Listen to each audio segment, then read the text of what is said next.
Hello everyone भाई, स्वागत करता हूँ आप सभी का आपके अपने यूट्यूब चैनल, आपके अपने परिवार इंग्लिश बार रोशन पे। ठीक है। तो 101 ग्रामर के इंपॉर्टेंट कॉन्सेप्ट्स की क्लास है ये। कल इसकी क्लास 1 जो है ऑलरेडी मैं अपलोड कर चुका हूँ। अगर आप लोगों ने क्लास 1 नहीं देखी है तो मैं आपसे रिक्वेस्ट करूँगा कि पहले आप क्लास 1 देखना, आप एक सीक्वेंस में चलो। ठीक है, पार्ट 1, पार्ट 2, पार्ट 3, ऐसे आप सीक्वेंस में देखो, क्योंकि सारी क्लासेज आपस में क्या है, कनेक्टेड है। एक्चुअल में क्लास कल ही होनी थी, ये वाली भी, मतलब उसी क्लास में इंक्लूडेड थी ये। लेकिन कल हुआ क्या, मैं क्लास रिकॉर्ड कर रहा था, अचानक क्या हुआ, 45 या 50 मिनट की क्लास मैंने रिकॉर्ड की थी और लाइट चली गई। तो वहाँ पर जो पार्ट 1 वाली क्लास है, वहाँ पर आप देखोगे कमेंट में मैंने पिन भी कर दिया है कि अचानक से क्लास रुकने का कारण यही था कि मैंने रिकॉर्ड किया था लेकिन लाइट चली गई थी। ठीक है। ये मैंने कल आपको पढ़ाया था। कॉन्सेप्ट नंबर 2 कल मैंने आपको पढ़ाया था, जिसमें मैंने आपको समझाया था यूज टू को हम कैसे यूज़ करते हैं।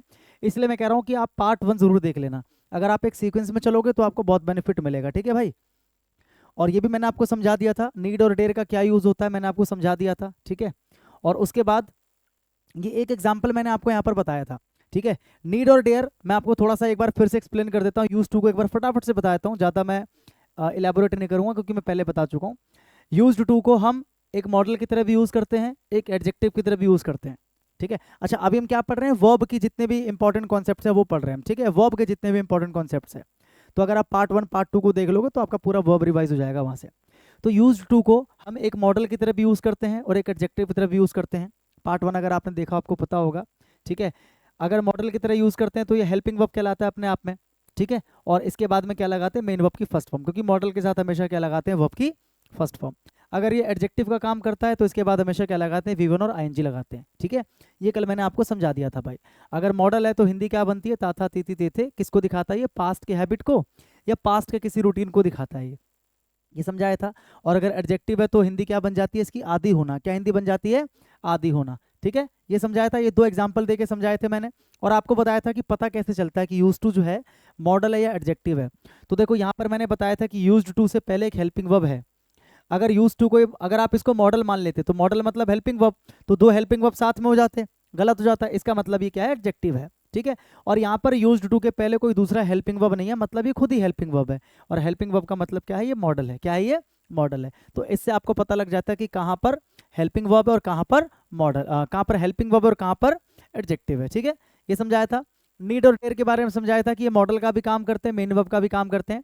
नीड और डेयर मॉडल का काम करते हैं केवल नेगेटिव सेंटेंस में। कभी भी पॉजिटिव सेंटेंस हो, कभी भी क्या हो, पॉजिटिव सेंटेंस हो, उसमें नीड और डेयर लिखा हो, तो वो कभी मॉडल नहीं होता, वो हमेशा क्या होता है, मेन वर्ब। क्या होता है, हमेशा मेन वर्ब। लेकिन अगर सेंटेंस नेगेटिव है तो अब आपको देखना पड़ेगा कि मॉडल है या मेन वर्ब है, क्योंकि नेगेटिव में तो दोनों हो सकता है। पॉजिटिव में केवल मेन वर्ब हो सकता है, लेकिन नेगेटिव में दोनों हो सकता है, मॉडल का भी काम कर सकता है और मेन वर्ब का भी काम कर सकता है। जैसे यहाँ पर मैंने लिखा आई नीड सम मनी, ये सेंटेंस आपको पता है, पढ़ के पता लग रहा है कि सेंटेंस क्या है, पॉजिटिव है। अगर ये सेंटेंस पॉजिटिव है तो आप आंख बंद करके बोल सकते हो कि सर ये मॉडल नहीं हो सकता, क्योंकि मॉडल होने के लिए जरूरी है सेंटेंस क्या हो, नेगेटिव हो। सेंटेंस पॉजिटिव है तो आंख बंद करके आप क्या बोलोगे, सर जी क्या है, ये मेन वर्ब है। ठीक है, ये समझाया था। उसके बाद मैंने आपको ये बताया था, ये एक एग्जाम्पल मैंने आपको देके बताया था, you need to work hard but you need not to waste time on unimportant lesson. You need to work hard, देखो यहाँ पर जो नीड है, मैं आपसे पूछूं कि क्या है ये। ठीक है, ये बट जो है ना, बट क्या कर रहा है, सेंटेंसेस को अलग कर रहा है।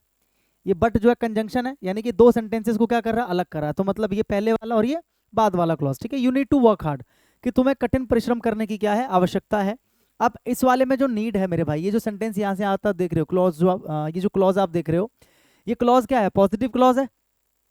अगर ये पॉजिटिव क्लॉज है तो क्या ये नीड जो है कभी भी मॉडल का काम करेगा, आप कहोगे सर नहीं करेगा, क्योंकि पॉजिटिव में जो नीड है वो किसका काम करेगा, मेन वर्ब का, यानी कि क्या है, ये मेन वर्ब है। और ये भी मेन वर्ब है, तो दो मेन वर्ब को जोड़ने के लिए मैंने बताया था कि टू का इस्तेमाल करते हैं। एक मेन वर्ब, दो मेन वर्ब, दोनों को जोड़ने के लिए टू का इस्तेमाल करते हैं। आगे देखो, बट यू नीड नॉट। अब देखो सेंटेंस क्या है, नेगेटिव है, ये सेंटेंस क्या है, नेगेटिव है। अब यहाँ पर आपको देखना पड़ेगा कि जो नीड है ये मॉडल है या मेन वर्ब है, मॉडल है या मेन वर्ब है। ठीक है, अब आप कैसे पहचान करोगे, you need not to waste time on unimportant lesson. You need not to waste time. अब आप मुझे बताओ यहाँ पर जो नीड है ये मॉडल है या मेन वर्ब है, क्योंकि जब सेंटेंस नेगेटिव हो जाए तो आपके दिमाग में बात चलनी चाहिए, अगर सेंटेंस नेगेटिव है तो नीड जो है मॉडल का भी काम कर सकता है और मेन वर्ब का भी काम कर सकता है। अब आपको पहचान करना कि क्या है। अगर मैं लिख दूं आई, देखो अगर मैं लिख दूं I do not need your support, I do not need your support. यहाँ पर देखो ये जो नीड है यहाँ पर क्या है, मेन वर्ब है, क्योंकि एक स्ट्रक्चर देखो यहाँ पर जो डू है वो हेल्पिंग वर्ब है। अगर ये हेल्पिंग वर्ब है तो ये तो हेल्पिंग वर्ब नहीं हो सकता, यानी कि ये मॉडल तो नहीं हो सकता। मॉडल इज हेल्पिंग वर्ब, आपको पता है। अगर एक हेल्पिंग वर्ब मेरे पास ऑलरेडी है तो मतलब ये हेल्पिंग वर्ब नहीं होगा, ये मेन वर्ब होगा। स्ट्रक्चर यही होता है, subject plus does plus not plus verb की फर्स्ट फॉर्म, प्लस वर्ब की फर्स्ट फॉर्म। तो यहाँ पर जो नीड है नेगेटिव सेंटेंस है, लेकिन जो नीड है वो क्या है, मेन वर्ब है, ठीक है। और इस वाले में देखो जरा, यू नीड नॉट, क्या इस नीड के पहले कोई दूसरा हेल्पिंग वर्ब आपको नजर आ रहा है? क्या इस नीड के पहले कोई दूसरा हेल्पिंग वर्ब आपको नजर आ रहा है? तो आपको कहोगे सर नहीं आ रहा, यानी कि स्ट्रक्चर जो है ना किसी टेंस का नहीं बन रहा। जैसे ये टेंस का स्ट्रक्चर बन रहा है, डूडस आ गया, हेल्पिंग वर्ब, फिर यहाँ पर नीड आ गया, समझ में आ गया। लेकिन यहाँ पर जो नीड है वो डायरेक्ट सब्जेक्ट के बाद आ गया। तो सब्जेक्ट के बाद कभी भी डायरेक्ट क्या मेन वर्ब आ सकता है? क्या सब्जेक्ट के डायरेक्ट बाद कभी भी मेन वर्ब आ सकता है? आप कहोगे नहीं आ सकता सर, पास्ट इंडेफिनिट टेंस होता तो आता, लेकिन ये तो पास्ट इंडेफिनिट नहीं है, ये तो क्या है, प्रेजेंट टेंस है। क्या है ये, प्रेजेंट टेंस है। तो आपको पता है कि ये मेन वर्ब का काम नहीं कर रहा, ये किसका काम कर रहा है, ये आपका हेल्पिंग वर्ब का काम कर रहा है। ये जो नीड है यहाँ पर हेल्पिंग वर्ब का काम कर रहा है। और हेल्पिंग वर्ब का मतलब क्या होता है, हेल्पिंग वर्ब का मतलब होता है भैया मॉडल, यानी कि यहाँ पर जो नीड है ये मॉडल का काम कर रहा है। मेरी बात को समझे कि नहीं समझे?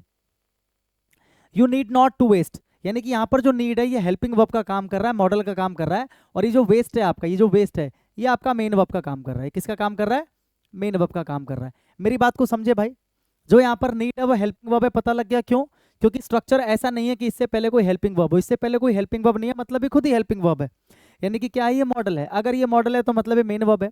अगर दो मेन वर्ब को जोड़ते हैं, यहाँ पर एम भी जोड़ लो, मेन वर्ब, ठीक है, यहाँ पर लिख लो main verb, main verb, main verb. अगर हम दो मेन वर्ब को जोड़ते हैं तो टू का इस्तेमाल करते हैं। तो यहाँ पर टू क्यों लिखा हुआ है भाई? हमने तो किसी दो मेन वर्ब को जोड़ा ही नहीं है। ये जो नीड है ये तो हेल्पिंग वर्ब है, और जो वेस्ट है वो तो मेन वर्ब है। हमने यहाँ पर दो मेन वर्ब को तो नहीं जोड़ा। हेल्पिंग वर्ब और मेन वर्ब को जोड़ने के लिए कभी टू देखा है आपने? हेल्पिंग वर्ब और मेन वर्ब को जोड़ने के लिए कभी टू देखा है? क्या हम ऐसा बोलते हैं, I am to work hard, I am to working hard, कभी सुना है आपने? I am to working hard, I am working hard होता है, I am working hard, I am to working hard नहीं होता। यानी कि हेल्पिंग वर्ब और मेन वर्ब को जोड़ने के लिए टू नहीं आता। हेल्पिंग वर्ब और मेन वर्ब को जोड़ने के लिए टू नहीं आता, मतलब यहाँ पर टू जो है वो नहीं आएगा, ठीक है। तो यहाँ से एक चीज आपको क्या याद रखना है, यहाँ पर स्टार मार्क करके आपको लिखना है, ठीक है, कि नीड जो है या डेयर, नीड या डेयर, अगर ये मॉडल का काम करें, अगर ये मॉडल का काम करें, ठीक है, तो कभी भी इसके साथ में टू जो है वो नहीं आता, ये ध्यान रखना, कभी भी इसके साथ में टू नहीं आता। अगर मेन वर्ब का काम कर रहा है तो टू आ जाएगा, क्योंकि मेन वर्ब है और इसके आगे भी एक मेन वर्ब है। अगर इसके आगे भी मेन वर्ब है तो टू आ जाएगा। जैसे कि आई, जैसे यहाँ पर देखो, यहाँ पर नीड के बाद टू नहीं आया। आप कहोगे सर मेन वर्ब तो है लेकिन टू क्यों नहीं लगाया? टू क्यों नहीं लगाया? क्योंकि आगे कोई दूसरा मेन वर्ब नहीं है। भाई माना ये मेन वर्ब है, लेकिन अगर कोई दूसरा मेन वर्ब जोड़ता तब ना लगाता मैं। यहाँ पर कोई दूसरा मेन वर्ब है ही नहीं, तो मैं टू क्यों लगाऊं? समझ में आ रहा है कि नहीं आ रहा है? और यहाँ पर सीधा सीधा पता लग रहा है कि यहाँ पर जो नीड है वो हेल्पिंग वर्ब यानी कि मॉडल है। हेल्पिंग वर्ब यानी कि मॉडल है, तो मॉडल यानी कि हेल्पिंग वर्ब और मेन वर्ब को जोड़ने के लिए कभी भी टू नहीं आता। तो एरर क्या था कि यहाँ पर टू नहीं आएगा। ये चीज आपको लिख लेना है कि नीड और डेयर अगर मॉडल का काम कर रहा है तो उसके साथ कभी टू नहीं आता। अभी तक आप दो चीजें समझे नीड और डेयर के बारे में। पहली चीज कि नीड और डेयर कभी भी एक पॉजिटिव सेंटेंस में मॉडल का काम नहीं करते। यानी कि अगर सेंटेंस पॉजिटिव है, वहां पर नीड और डेयर लिखा है, तो आप आंख बंद करके बोल दोगे कि सर जी ये मेन वर्ब है, मॉडल हो ही नहीं सकता। अगर नेगेटिव सेंटेंस में नीड और डेयर है, अब आप आंख बंद करके कुछ नहीं बोल सकते, क्योंकि नेगेटिव में जो नीड और डेयर है वो मॉडल का भी काम करता है और मेन वर्ब का तो करता ही है। यहाँ पर पहचान कैसे करोगे? अगर नीड और डेयर से पहले कोई दूसरा हेल्पिंग वर्ब अवेलेबल है तो आप समझ जाना कि नीड और डेयर क्या है, मेन वर्ब है, क्योंकि उससे पहले हेल्पिंग वर्ब आ गया। लेकिन अगर नीड और डेयर से पहले कोई हेल्पिंग वर्ब नहीं है तो मतलब वो खुद ही हेल्पिंग वर्ब है, यानी कि मॉडल है, खुद ही क्या है, मॉडल है। मेरी बात समझ गए? और मॉडल के साथ कभी भी टू नहीं लगाना। एक मॉडल को यानी कि हेल्पिंग वर्ब को और मेन वर्ब को जोड़ने के लिए टू नहीं आता, तो इसलिए मैंने लिखा कि जब नीड और डेयर मॉडल का काम करे तो टू आपको नहीं लगाना। ऊपर वाले को देखो, आई यूज टू प्ले। अच्छा एक बार नीड वाले को और देख लो, फिर यूज वाले को देखेंगे। Kajal needs not come today. Kajal needs not come today. पहले देखो सेंटेंस क्या है, नेगेटिव है। अगर ये सेंटेंस, बहुत ध्यान से सुनना है इसको बहुत ध्यान से समझना। अगर ये सेंटेंस नेगेटिव है तो मैंने क्या बोला कि आंख बंद करके कुछ भी नहीं कहना आपको। पॉजिटिव होता तो आंख बंद करके बोलते सर मेन वर्ब है। नेगेटिव है तो पहले आप चेक करो कि ये मॉडल है या मेन वर्ब है। तो क्या नीड से पहले कोई हेल्पिंग वर्ब है? आप कहोगे सर नहीं है, मतलब ये खुद ही हेल्पिंग वर्ब है। और हेल्पिंग वर्ब का मेरा मतलब क्या है भाई, क्या है ये, मॉडल है। हेल्पिंग वर्ब से मेरा मतलब क्या है कि क्या है ये, मॉडल है। अब अगर ये मॉडल है तो मैंने क्या बताया आपको कि नीड और डेयर अगर मॉडल है तो कभी भी टू नहीं आता इसके साथ में मेन वर्ब से पहले। तो देखो ये रहा मेन वर्ब। क्या यहाँ पर कहीं पर टू लिखा है? नहीं लिखा। अब कुछ बच्चे क्या करेंगे, इसमें नो एरर लगा देंगे। कुछ बच्चे क्या करेंगे, इसमें नो एरर लगा देंगे। एक बात बताओ, क्या कभी आपने मॉडल के साथ में एस या ई एस या आई एन जी या ई डी फॉर्म या डी वाली फॉर्म कभी आपने देखी है? तो आप कहोगे सर नहीं होता है। मॉडल में कभी कोई चेंज थोड़ी करते हैं। क्या कभी आपने कैन की जगह पे कैंस देखा है? कैन की जगह पे कैंस एस लगा दिया? नहीं होता है। या फिर कैनिंग कर दिया, आईएनजी लगा दिया, क्या कभी होता है? भाई मॉडल की फॉर्म में कोई चेंज नहीं होता है, ध्यान रखना। जो फॉर्म में चेंज होता है वो किसके होता है? मेन वर्ब के फॉर्म में चेंज होता है। मॉडल कभी भी अपनी फॉर्म को चेंज नहीं करता। हेल्पिंग वर्ब कभी भी अपनी फॉर्म को चेंज नहीं करता। अगर मेन वर्ब होता है तो हम क्या करते हैं, प्रेजेंट इंडेफिनिट टेंस में क्या करते हैं, वर्ब में एस ई एस लगा देते हैं जब हमारा सब्जेक्ट क्या हो, सिंगुलर हो, थर्ड पर्सन हो। अगर प्रेजेंट कॉन्टिन्यूअस टेंस है तो वर्ब में आईएनजी लगा देते हैं। अगर प्रेजेंट परफेक्ट टेंस है या पास्ट परफेक्ट टेंस है तो वर्ब में क्या करते हैं, डी या ईडी लगाकर उसकी सेकंड या थर्ड फॉर्म बना देते हैं। लेकिन जो मॉडल होता है, मॉडल की फॉर्म में कभी कोई चेंज नहीं होता। मॉडल के साथ कभी भी S E S, I N G, E D या डी नहीं लगाते। यानी कि कैन का कैंस नहीं होगा, कैन का कैनिंग नहीं होगा। तो जब आपको पता लग गया कि ये नीड जो है ये मॉडल है, तो क्या नीड्स होगा? नहीं होगा। यहाँ पर आंसर क्या होगा, नीड। कुछ बच्चे क्या करते हैं, देखते हैं भाई काजल क्या है, थर्ड पर्सन सिंगुलर है। बच्चे गलती कहाँ पर करते हैं, बच्चों को लगता है काजल थर्ड पर्सन सिंगुलर है, तो थर्ड पर्सन सिंगुलर के साथ में जो वर्ब आता है ना वो एस सी एस वाला फॉर्म आता है, यानी कि सिंगुलर वर्ब आता है। तो वर्ब को सिंगुलर बनाने के लिए हम क्या करते हैं, टेंस में पढ़ा रखा है, नहीं पढ़ा है तो समझ लो कि किसी भी वर्ब को सिंगुलर बनाने के लिए हम क्या करते हैं, वर्ब में एस सी एस जोड़ देते हैं। तो कुछ बच्चों को लगेगा सर ठीक तो है, काजल थर्ड पर्सन सिंगुलर है, उसमें एस सी एस जोड़ के हमने सिंगुलर बना दिया। लेकिन ये मेन वर्ब थोड़ी है, ये तो मॉडल है। आपने खुद ही पता किया ये मॉडल है, तो मॉडल की फॉर्म में कभी कोई चेंज नहीं आता। डेयर वाला देखो, ही डेयर नॉट, देखो सेंटेंस क्या है, नेगेटिव है, तो आंख बंद करके कुछ भी नहीं कह सकते। लेकिन हम ये कह सकते हैं कि ये क्या है, हेल्पिंग वर्ब है। कैसे कह सकते हैं, हेल्पिंग वर्ब या मॉडल है, कैसे कह सकते हैं, क्योंकि इससे पहले कोई दूसरा हेल्पिंग वर्ब नहीं है। इससे पहले कोई दूसरा हेल्पिंग वर्ब नहीं है, मतलब ये खुद ही हेल्पिंग वर्ब है। इतना इतना आप समझ गए, ये खुद ही क्या है, हेल्पिंग वर्ब है। अब आपको पता लग गया ये मॉडल है, पता लग गया ये मॉडल है और ये मेन वर्ब है, तो मॉडल और मेन वर्ब के बीच में कभी भी टू नहीं आता। ऊपर वही वाली बात अभी आपको बताई थी कि मॉडल अगर है ये नीड और डेयर तो कभी टू नहीं आएगा। तो यहाँ पर ये एरर था। तो he dare not talk to his father when he is in a bad mood. I hope आपको नीड और डेयर में आज के बाद कोई दिक्कत तो नहीं आएगी। कितना भी किताब से पढ़ लो, कितना भी रट्टा मार लो, लेकिन जो चीज़ मैंने आपको बता दी है, ठीक है, मुझे नहीं लगता कि कोई भी किताब इतना इलेबोरेट इसको करेगा या कहीं पर भी इस तरीके से आपको समझाया जाएगा। ठीक है भाई, समझ गए बात को, हाँ कि ना? अब यूज टू के बारे में देख लेते हैं। I use to play baseball when I was in high school. जब मैं हाई स्कूल में था तो मैं बेसबॉल खेला करता था। पहली बात तो आपको पता है यूज्ड टू होता है, यूज्ड टू, यूज्ड टू, ठीक है, ध्यान रखना। यूज टू कुछ नहीं होता, यूज टू कुछ नहीं होता, ऐसे यूजेस टू कुछ नहीं होता। ये आप सीधा सीधा क्या रखना, ध्यान रखना क्या होता है यूज्ड टू। कई बच्चे क्या करते हैं ना कि सर यूज्ड टू पास्ट में होता है ना, तो सर प्रेजेंट में अगर हमें क्या दिखानी हो, किसी की रूटीन दिखानी हो, किसी का हैबिट दिखाना हो, तो सर यूज टू कर सकते हैं, यूजेस टू कर सकते हैं। भाई जैसे मैं बोलूँ कि I used to go to the park when I was 5 years old, यानी कि जब मैं 5 साल का मैं पार्क जाया करता था, तो सर यूज्ड टू लगाया मैंने पास्ट की हैबिट को दिखाने के लिए। सर अगर प्रेजेंट की हैबिट को दिखाना है तो सर यूज्ड का यूज नहीं कर सकते, क्योंकि फर्स्ट फॉर्म लगाते हैं प्रेजेंट में, आई यूज टू, गलत है, यूज टू कुछ नहीं होता। प्रेजेंट की हैबिट को अगर आपको दिखाना है, प्रेजेंट के रूटीन को अगर आपको दिखाना है, तो उसके लिए आपके पास एक टेंस है, प्रेजेंट इंडेफिनिट टेंस। आप सीधा वो यूज करो, सब्जेक्ट के साथ में मेन वर्ब की फर्स्ट फॉर्म, जैसे कि I go to the park, simple, ये डेली रूटीन है, I go to the park every day, तो सीधा प्रेजेंट इंडेफिनिट टेंस आप यूज करो, तो यूज्ड टू सही होता है, ध्यान रखना। इसको आपको नोट करना है, छोटी छोटी चीजें जो मैं बता रहा हूं ना, इसको आपको नोट करना है, ठीक है। थोड़ा सा मेसी हो गया, इसको ठीक कर लो, मेसी को रोनाल्डो कर दो, ठीक है, ठीक है। यूज्ड टू करेक्ट होता है, यूज टू कुछ नहीं होता, यूज टू कुछ नहीं होता, यूजेस टू भी कुछ नहीं होता, ठीक है। तो पहली बात तो ये गड़बड़ है यहाँ पर, यूज टू कुछ नहीं होता, क्या होगा, यूज्ड टू, क्या होगा, यूज्ड टू, ठीक है, क्योंकि यहाँ पर देखो पास्ट की बात कर रहा है। और आप मुझे बता सकते हो कि यहाँ पर जो यूज्ड टू लिखा है, मैंने आपको बताया था कि ये मॉडल का भी काम करता है और ये एडजेक्टिव का भी काम करता है। तो यहाँ पर जो यूज्ड टू है ये मॉडल है या एडजेक्टिव है? मैंने क्या बताया था, अगर इससे पहले कोई हेल्पिंग वर्ब नहीं है मतलब ये खुद ही हेल्पिंग वर्ब है। मतलब क्या है, ये खुद ही हेल्पिंग वर्ब है, यानी कि क्या है, ये मॉडल है। क्या है, ये मॉडल है, ठीक है भाई। यानी कि हिंदी क्या बनेगी, ताथा तीथी तेथे। क्या हिंदी बनेगी, ताथा तीथी तेथे, यानी कि मैं बेसबॉल खेला करता था, बेसबॉल खेला करता था। अगर यहां पर लिखा होता I was used to, I was used to, फिर आगे क्या हो जाता, प्लेइंग। मैंने क्या बताया था, मॉडल के बाद क्या आता है V1। अच्छा स्पेलिंग गलत लिखी है, पहली लिखा हुआ है, इसको कर देना प्ले, क्या कर देना प्ले, ठीक है। अगर यहाँ पर होता यूज्ड टू और वो एडजेक्टिव होता तो प्ले का क्या बन जाता, प्लेइंग, क्योंकि एडजेक्टिव के साथ में क्या लगा देना होता है, क्या लगा देना होता है आपको, V1 प्लस ING लगा देना होता है। तो यूज्ड टू, डेयर और नीड में आज के बाद कोई दिक्कत आपको नहीं आनी चाहिए, ठीक है। इतना डिटेल में मैंने आपको समझा दिया। कुछ और एग्जाम्पल है, I am used to sleeping late at night, सही है गलत है आप बता सकते हो। स्क्रीन को पॉज करके आप इनके आंसर लिख के रख सकते हो, अपने आप को चेक कर सकते हो कि आपने जो यूज्ड टू, डेयर और नीड पढ़ा है आपने सही पढ़ा नहीं पढ़ा है। तो आप क्या कर सकते हो, स्क्रीन को पॉज करके इन चारों क्वेश्चंस के आंसर आप कॉपी में लिख के रख लो, फिर मैं तो समझा ही रहा हूँ, आप चेक कर लेना कि हाँ मेरा ठीक था गलत था, ठीक है। पॉज करके आप कर सकते हो उसको अगर आपको करना है तो। I am used to sleeping late at night, देखो यूज्ड टू के पहले हेल्पिंग वर्ब आ गया, इसका मतलब ये हेल्पिंग वर्ब नहीं है, क्या ये एडजेक्टिव है। बताया था ना कि अगर इसके पहले कोई हेल्पिंग वर्ब है तो मतलब ये एडजेक्टिव बन जाता है, और एडजेक्टिव के बाद मैंने बताया था क्या लगता है, V1 प्लस ING, तो वही लगा हुआ है, V1 प्लस ING लगा हुआ है, यानी कि सेंटेंस क्या है, ठीक है।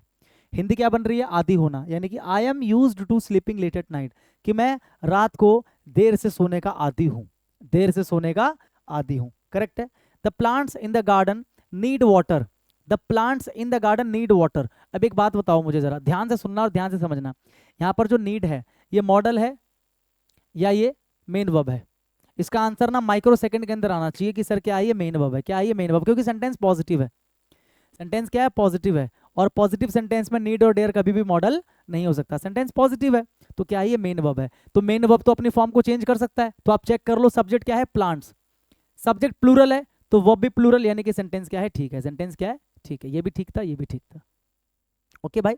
अगर यहाँ पर ओनली प्लांट होता तो यहाँ पर नीड का क्या बन जाता, नीड्स, क्या बन जाता, नीड्स, क्योंकि अगर आपका सब्जेक्ट सिंगुलर है तो आपका वर्ब भी क्या बन जाता, सिंगुलर बन जाता। यू नीड नॉट वरी, अब देखो सेंटेंस नेगेटिव है तो आपको थोड़ा सा देखना पड़ेगा, भाई नेगेटिव है लेकिन नीड के पहले कोई हेल्पिंग वर्ब भी तो नहीं है, यानी कि नीड अपने आप में क्या है, हेल्पिंग वर्ब है, और हेल्पिंग वर्ब का मतलब भैया क्या है, ये मॉडल है। अगर ये मॉडल है तो दो तीन बातें याद रखनी है, एक तो मेन वर्ब और मॉडल के बीच में टू नहीं आएगा तो टू नहीं है, और इसकी फॉर्म में कोई चेंज नहीं आएगा तो फॉर्म में कोई चेंज भी नहीं है, मतलब सेंटेंस बिल्कुल क्या करेक्ट है। You need not worry about the outcome, everything will turn out fine in the end. She dare not, ये क्या है भैया, मॉडल है, क्योंकि इसके पहले कोई हेल्पिंग वर्ब नहीं है, इसके पहले कोई हेल्पिंग वर्ब नहीं है, तो अगर ये मॉडल है तो दो बातें याद रखनी है, क्योंकि देखो नेगेटिव है ना, दो बातें याद रखनी है कि इसके बीच में और मेन वर्ब के बीच में टू नहीं होना चाहिए, टू नहीं है, और इसकी फॉर्म में कोई चेंज नहीं होना चाहिए, तो फॉर्म में कोई चेंज नहीं, डेयर का डेयर है, सेंटेंस क्या है, करेक्ट है। समझ गए, ओके भाई। चलिए आगे बढ़ें। आगे बढ़ने से पहले देख सकते हो, फटाफट से देख लो, ये मेरा रिकॉर्डेड बैच है, VOD बैच है, VOD बैच 1 है, पहला मेरा VOD बैच है। अगर आप बैच को लेना चाहते हो, अगर आप रिवीजन करना चाहते हो, या अगर आप चाहते हो बिल्कुल जीरो से पढ़ना है ना, तो जीरो से पढ़ने के लिए ये VOD बैच आप ले सकते हो, ठीक है। प्री प्लस मेंस दोनों को टारगेट करके बनाया गया बैच है ये, रिकॉर्डेड क्लासेस आपको मिलती है इसमें, ग्रामर, वोकैब, कॉम्प्रिहेंशन सब कुछ मिलता है इसमें आपको, ठीक है। रिजल्ट ओरिएंटेड अप्रोच है, क्लास नोट्स भी मिलेंगे आपको, और साथ में प्रैक्टिस PDF भी आपको मिलेगी। रजिस्ट्रेशन ऑलरेडी स्टार्ट हो चुका है, फी इसकी कितनी है, 499, यानी कि मात्र 499 रुपये, ठीक है, जिसको आप 500 भी कह सकते हो। वैलिडिटी भाई 2 साल की करवा दी, काफ़ी बच्चे बोला करते थे कि सर 2 साल की करवा दो, 1 साल की मत करवाओ, तो वैलिडिटी 2 साल की करवा दी है भाई, ठीक है। करना क्या है, जो ऐप है मेरा इंग्लिश बाय रोशन सर, वो आपको डाउनलोड करना है, डिस्क्रिप्शन में एप्लीकेशन का लिंक है, आप डिस्क्रिप्शन में देखोगे एप्लीकेशन का लिंक है, ऐप डाउनलोड करोगे, VOD 1 के नाम से बैच होगा, इस बैच को ले सकते हो, ये सारी फैसिलिटीज़ आपको मिलेंगी, रिकॉर्डेड क्लासेज है, ग्रामर, वोकैब, कॉम्प्रिहेंशन सब कुछ है। वीक में एक बार मैं लाइव आया करूंगा आपके जितने भी डाउट्स है वो लेने के लिए और आपको गाइड करने के लिए, ठीक है। सारी चीज़ इसमें आपको मिलेंगी, वैलिडिटी 2 साल की। कोई इंक्वायरी करनी हो तो ये व्हाट्सएप नंबर है 8447413978, आई होप आपको दिख रहा हो, और डायरेक्ट आप वेबसाइट पे जाके भी कोर्स को बाय कर सकते हो। अगर एप्लीकेशन नहीं चलाना चाहते हो या आईफोन चलाते हो तो www.englishbyroshan.com पे जाओगे, वहाँ पे भी जाके आपको बैच ये मिल जाएगा, ठीक है। कंप्लीट पूरा सिलेबस है, प्री प्लस मेंस को टारगेट करके बनाया गया, इसके बाद आपको कहीं से इंग्लिश पढ़ने की आवश्यकता नहीं है, सारे के सारे नोट्स PDF सब आपको यहीं से मिल जाएंगे, ठीक है। इसके अलावा एक लाइव बैच है, इसके बारे में भी कई बच्चों को पता होगा, आरंभ बैच है मेरा, ठीक है। लाइव बैच अगर आप लेना चाहते हो, स्टार्ट हो चुका है बैच, ये कब से स्टार्ट हुआ, 13 अप्रैल से, ठीक है, यानी कि अप्रैल, मई और अभी क्या चल रहा है, जून, यानी कि लगभग 2-2.5 महीने इस बैच को हो चुके हैं। अगर आप लाइव बैच लेना चाहते हो तो लाइव बैच है, सेम चीज़ें इसके अंदर भी आपको मिलेंगी, बस फर्क क्या है कि इसमें लाइव क्लास होती है, वो रिकॉर्डेड है, ये लाइव है, सारी चीज़ें मिलती हैं, ग्रामर, वोकैब, कॉम्प्रिहेंशन सब कुछ मिलता है आपको इसमें, प्रैक्टिस शीट मिलती है, क्लास शीट मिलती है, सब कुछ मिलता है, ये भी आपको एप्लीकेशन पे मिल जाएगा, एप्लीकेशन डाउनलोड कर लोगे तो, ठीक है भाई, क्लियर। आ जाओ, कॉन्सेप्ट नंबर 4 पे आ जाओ। कॉन्सेप्ट नंबर 3 तक क्लियर है, कॉन्सेप्ट नंबर 4 पे आ जाओ। बहुत ही प्यारा, बहुत ही अच्छा कॉन्सेप्ट है ये, ठीक है। देखो ये कुछ वर्ब्स हैं और वर्ब की अलग अलग फॉर्म्स हैं, थोड़ा सा कंफ्यूजिंग होता है ये, इसलिए यहाँ पर मैं आपको करवा रहा हूँ ये, आप इसको ध्यान से देखना, ठीक है। देखो ले, LAY, ले का मतलब क्या होता है? रखना। ले का मतलब क्या होता है? रखना किसी चीज़ को हॉरिजॉन्टली। जैसे ये पेन है, इस पेन को मैंने क्या कर दिया? यहाँ पर रख दिया, ठीक है। तो मैंने पेन को क्या किया? ले किया। मैंने पेन को क्या किया? ले किया। मतलब किसी चीज़ को ऐसे लेके ऐसे रखना। जैसे हथियार रख दिए सैनिकों ने, हथियार नीचे रख दिए, समझ में आ रहा है? या मैंने अपना बैग नीचे रख दिया, तो उसको बोलते हैं ले। ले का मतलब रखना। और इसकी सेकंड फॉर्म क्या होती है? Laid, LAID। और थर्ड फॉर्म भी क्या होती है? लेड। और ले का मतलब बिछाना भी होता है। जैसे होता है ना कि दुश्मनों ने चारों तरफ बॉम्ब बिछा रखे हैं, तो चारों तरफ बॉम्ब क्या कर रखे हैं? ले कर रखे हैं। क्या कर रखे हैं? बॉम्ब को ले किया हुआ है, मतलब बॉम्ब को बिछाया हुआ है, ठीक है। तो ले, लेड, लेड। एक होता है लाई। लाई का मतलब होता है लेटना। ले का मतलब रखना और लाई का मतलब लेटना। जैसे मैं नीचे लेट जाऊं फर्श पे, तो मैं क्या कर रहा हूँ? फर्श पे लाई कर रहा हूँ। फर्श पे क्या कर रहा हूँ? लाई। और लाई का एक और मतलब होता है, लाई का मतलब होता है झूठ बोलना। अगर लाई का मतलब लेटना है तो उसकी सेकंड फॉर्म क्या बन जाती है? ले। और थर्ड फॉर्म क्या बन जाता है? लेन। देखो कंफ्यूजन कहाँ पर है? जो इस लाई का सेकंड फॉर्म है वो अपने आप में किसी वर्ब का फर्स्ट फॉर्म है। समझ में आ रहा है?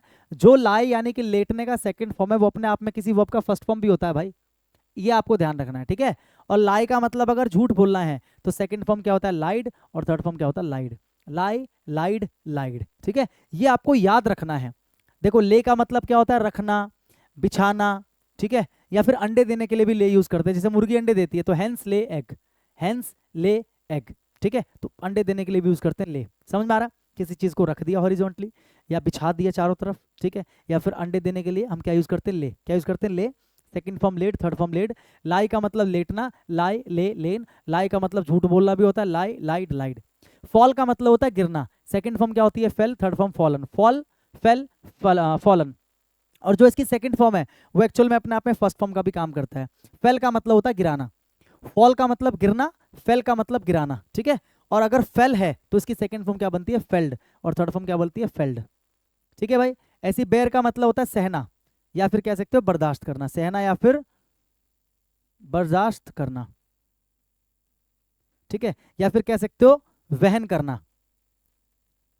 वहन करना, वहन करना मतलब क्या होता है? जैसे हम बोलते हैं ना टू बेयर एक्सपेंस, यानी कि खर्चा वहन करना, यानी कि खर्चा उठाना, ठीक है। खर्चा उठाना, तो उसके लिए भी बेयर यूज करते हैं, खर्चा उठाना। बोलते हैं ना कि खर्चा कौन उठाएगा भाई इसका? Who will bear the expense, who will bear the expense, यानी कि खर्चा कौन उठाएगा। तो बेयर का वो भी मतलब होता है वहन करना, किसी चीज का मतलब उठाना, किसी चीज की जिम्मेदारी ले लेना, वहन करना, ठीक है। तो बेयर का मतलब सहना भी होता है, बर्दाश्त करना भी होता है, वहन करना भी होता है। इसी बेयर का 3 मतलब होता है। और इसकी सेकंड फॉर्म क्या होती है? बोर। थर्ड फॉर्म क्या होती है? बॉर्न, ठीक है। Bore, born. और एक बेयर का मतलब होता है पैदा करना। फर्स्ट फॉर्म दोनों की सेम है। बेयर का मतलब क्या होता है? पैदा करना या फिर उत्पन्न करना, ठीक है। जन्म देना, पैदा करना, जन्म देना या फिर उत्पन्न करना। Second form bore. देखो सेकंड फॉर्म दोनों की सेम है, थर्ड फॉर्म दोनों की अलग है, क्योंकि यहाँ पर ई है, यहाँ पर ई नहीं है, ठीक है। तो bear, bore, born, bear, bore, born, E का फर्क है बस, ठीक है। याद रखने वाली चीजें डायरेक्ट ये उसके बाद देखो ध्यान से, उसके बाद क्या है? फ्लाई। फ्लाई का मतलब क्या होता है? उड़ना। फ्लाई का मतलब होता है उड़ना। Second form flu, third form phloem. और फ्लो का मतलब होता है बहना। जैसे नदी बहती है ना, तो उसको बोलते हैं फ्लो। क्या बोलते हैं? फ्लो। या कोई व्यक्ति, कोई एक बोलते हैं ना कि यार एक फ्लो में बंदा बोलता गया बोलता गया, मतलब फ्लो का मतलब लय भी होता है। फ्लो का मतलब क्या होता है? लय। लय भी होता है, और फ्लो का मतलब बहना भी होता है, ठीक है। तो फ्लो, फ्लोड, फ्लोड। रेज का मतलब होता है उठाना, उठाना या बढ़ाना। रेज का मतलब होता है उठाना या बढ़ाना, ठीक है। जैसे कि उठाना मतलब क्या? जैसे कि प्रश्न। उठाना मतलब क्या? यानी कि प्रश्न उठाना, कोई मुद्दा उठाना या हाथ उठाना। इन सब के लिए क्या यूज करते हैं? रेज। जैसे बोलते हैं ना कि जिसको प्रॉब्लम है अपना हैंड रेज करो, तो रेज मतलब क्या करो? उठाओ। रेज मतलब क्या करो? उठाओ। या फिर मैं बोलता हूं कि उसने क्वेश्चन रेज किया। उसने क्या किया? क्वेश्चन रेज किया, मतलब उसने क्वेश्चन उठाया, उसने क्वेश्चन किया। उठाना मतलब किया। सर बोलते हैं ना उसने सवाल उठा दिया, यार मेरे मेरी जिम्मेदारी पर उसने सवाल उठा दिया, मेरे चरित्र पर उसने सवाल खड़ा कर दिया। समझ में आ रहा है? तो सवाल उठाना, मुद्दा उठाना, हाथ उठाना, उसको बोलते हैं रेज। तो रेज की second form raised, third form raised. एक होता है राइज। राइज का मतलब होता है उठना।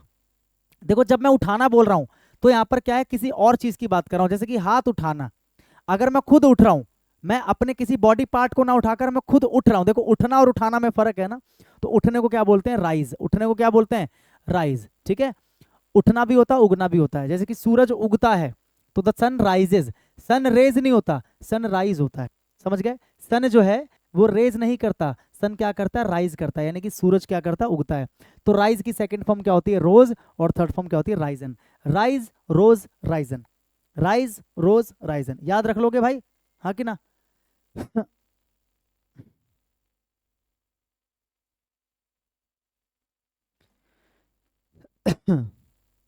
इसको ठीक से लिख देते हैं, थोड़ा सा ज्यादा हो गया उठाना।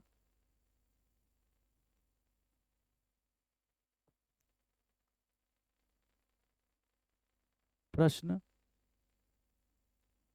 मुद्दा या हाथ, ठीक है। फाइंड का मतलब होता है ढूंढना या पाना। फाइंड का मतलब होता है ढूंढना, या फिर फाइंड का मतलब होता है पाना। जैसे कि I found a watch in the play ground. I found a watch in the play ground मतलब मुझे प्ले ग्राउंड में क्या मिली, एक घड़ी मिली। मतलब प्ले ग्राउंड में मैंने घड़ी पाई, मैंने घड़ी पाई। तो फाइंड का मतलब ढूंढना, या फिर अचानक से चलते चलते कोई चीज पा जाती है उसको बोलते हैं I found a watch, I found a bag, ठीक है। तो फाइंड सेकंड फॉर्म क्या होती है, फाउंड। थर्ड फॉर्म क्या होती है, फाउंड। और ये जो फाउंड है ये अपने आप में फर्स्ट फॉर्म का भी काम करता है, लेकिन मीनिंग क्या बन जाती है, नींव रखना। जैसे कॉलेज की नींव रखना, किसी इमारत की नींव रखना, उसको बोलते हैं फाउंड। इसी से बनता है फाउंडेशन। फाउंडेशन का मतलब क्या होता है, नींव। किसी भी मकान में सबसे पहले क्या डाला जाता है, फाउंडेशन। क्या डाला जाता है, फाउंडेशन। फाउंडेशन का मतलब नींव। तो फाउंड का मतलब होता है नींव रखना, ठीक है। फाउंडेड का मतलब नींव रखा, फाउंड, फाउंडेड, फाउंडेड। हैंग का मतलब क्या होता है भाई, हैंग, यहाँ पर जो हैंग लिखा है इस हैंग का मतलब है फांसी देना। इस हैंग का मतलब क्या है, फांसी देना। और इस वाले हैंग का मतलब क्या है, लटकाना। लटकाना मतलब क्या, कोई भी कपड़ा कहीं लटका दिया, टोपी कील में लटका दिया, या कोई भी चीज लटका दिया। तो लटकाने के सेंस में यूज करते हैं हैंग, और फांसी देने के सेंस में क्या यूज करते हैं, हैंग। तो यानी कि दोनों का फर्स्ट फॉर्म तो सेम है, लेकिन दोनों का थर्ड फॉर्म और सेकंड फॉर्म क्या है, अलग है। अगर फांसी देने की बात कर रहे हो तो सेकंड फॉर्म क्या बनता है, हैंग्ड, और थर्ड फॉर्म क्या बनता है, हैंग्ड। लेकिन अगर किसी चीज को लटकाने की बात कर रहे हो नॉर्मली, तो सेकंड फॉर्म क्या बनता है, हंग, थर्ड फॉर्म क्या बनता है, हंग। यानी कि अगर जज साहब कह रहे हैं कि भाई इस क्रिमिनल को फांसी दिया जाएगा, तो जज साहब क्या बोलेंगे, दिस क्रिमिनल या the criminal will be hanged till death, या फिर will be hung till death. तो will be hanged till death, क्योंकि फांसी पे देने की बात हो रही है, लटकाने की बात नहीं हो रही है उसको। All clear? तो ये आपको देखो, आपको इसकी जो पीडीएफ है वो तो आपको पता कहाँ मिलेगी, टेलीग्राम चैनल पे। कल वाली क्लास की भी और आज वाली क्लास की भी, दोनों एक साथ जो है टेलीग्राम चैनल पे आपको मिल जाएगी। टेलीग्राम चैनल का जो लिंक है वो डिस्क्रिप्शन में सबसे टॉप पे है, ठीक है। तो टेलीग्राम चैनल ज्वाइन कर लेना अगर नहीं किया अभी तक तो, क्योंकि आने वाली जितनी भी क्लासेज है, वन वर्ड्स की क्लासेज, ईडियम्स की क्लासेज, जितनी भी क्लासेज है, सारी पीडीएफ वहाँ पे अवेलेबल करवा दी गई है। बस इसकी पीडीएफ वहाँ पर अवेलेबल होनी बाकी है। तो ये अभी क्लास के बाद अपलोड वहाँ पर हो जाएगी भाई, ठीक है। आ रहा है समझ में, हाँ कि ना? ये वर्ब अब क्या करो ना, एक बार आप इस वर्ब को अच्छे से देख लो, ठीक है। आप स्क्रीन को पॉज करके आप एक बार अच्छे से देख लो, क्योंकि आगे मैं इसी से संबंधित क्वेश्चन आपको देने वाला हूँ। एक बार अच्छे से आप वर्ब को देख लो, मैं आगे आपको क्या देने वाला हूँ, क्वेश्चन देने वाला हूँ। अगर आपने वर्ब को देख लिया तो आपका काम शायद आगे क्या हो जाएगा, आसान हो जाएगा, ठीक है भाई। ओके, बढ़े आगे।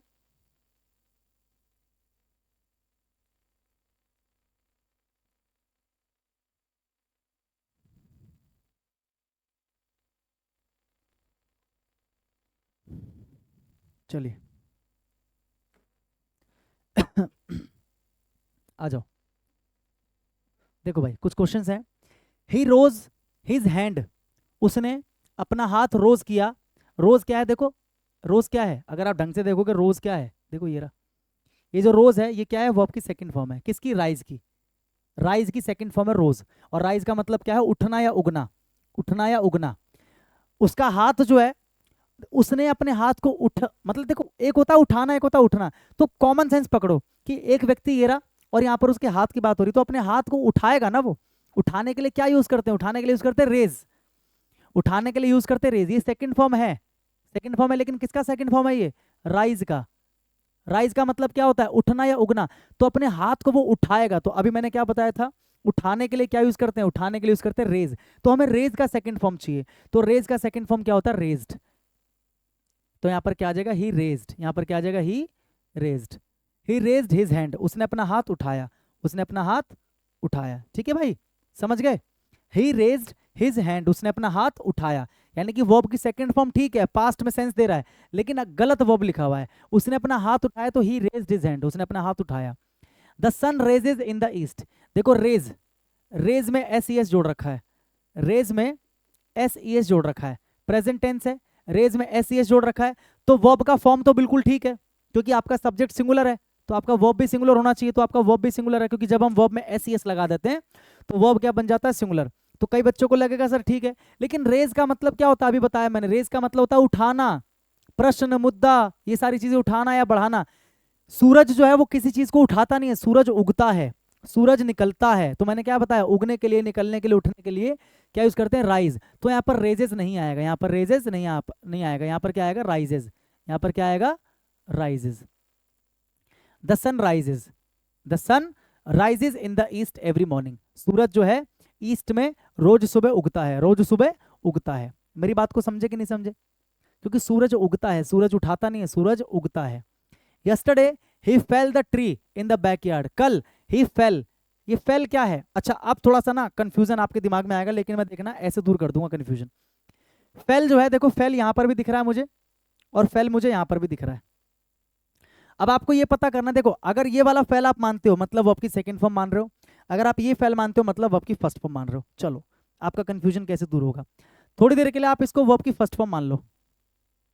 अगर ये वर्ब की फर्स्ट फॉर्म है मतलब आप इसको प्रेजेंट इंडेफिनिट टेंस मान रहे हो, क्योंकि प्रेजेंट इंडेफिनिट टेंस के अंदर ही वर्ब की फर्स्ट फॉर्म आती है, हाँ कि ना। अगर आप इसको वर्ब की फर्स्ट फॉर्म मान रहे हो मतलब यहाँ पर जो टेंस है वो प्रेजेंट इंडेफिनिट है। अब थोड़ा सा खुद कॉमन सेंस लगाओ, यहाँ पर बोल दिया यस्टरडे, तो क्या ये प्रेजेंट हो सकता है, दिमाग लगाओ, तो आप कहोगे सर प्रेजेंट ये नहीं हो सकता। यानी कि ये जो फेल है ये वर्ब की फर्स्ट फॉर्म वाला फेल नहीं है, ये जो फेल है ये वर्ब की सेकंड फॉर्म वाला फेल है, वर्ब की सेकंड फॉर्म वाला फेल है, हाँ कि ना। अगर ये वर्ब की सेकंड फॉर्म है तो फेल किसका सेकंड फॉर्म है, फेल सेकंड फॉर्म है फॉल का। फेल जो है सेकंड फॉर्म किसका है, फॉल का। फॉल का मतलब होता है गिरना, दिमाग लगाओ, फॉल का मतलब क्या होता है, गिरना, और उसी का सेकंड फॉर्म है फेल, तो गिरना, गिरा, गिरना, गिरा। अब मुझे बताओ उसने पेड़ गिरा या उसने पेड़ गिराया, क्योंकि फॉल का मतलब होता है गिरना और फेल का मतलब होता है गिराना। तो उसने पेड़ गिराया, इतना मुझे पता है कि पास्ट है, मुझे इतना पता है कि पास्ट है, यानी कि वर्ब की सेकंड फॉर्म आएगा।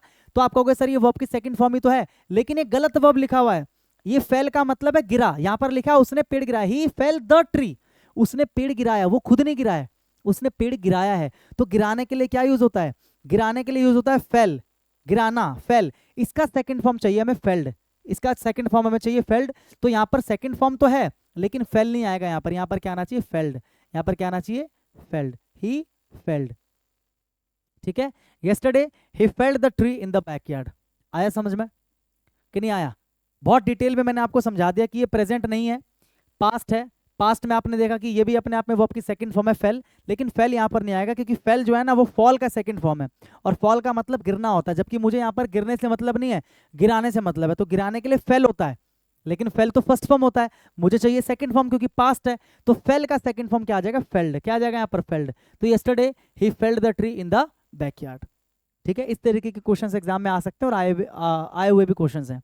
ब्लैंक फिल करना है आपको। The expenses were dash by the company during the project. यहाँ पर मैं दो चीजें दे रहा हूं मैं आपको, उनमें से एक भरना है आपको, एक होता बॉर्न, एक होता बॉर्न, दोनों में से क्या आएगा बताओ।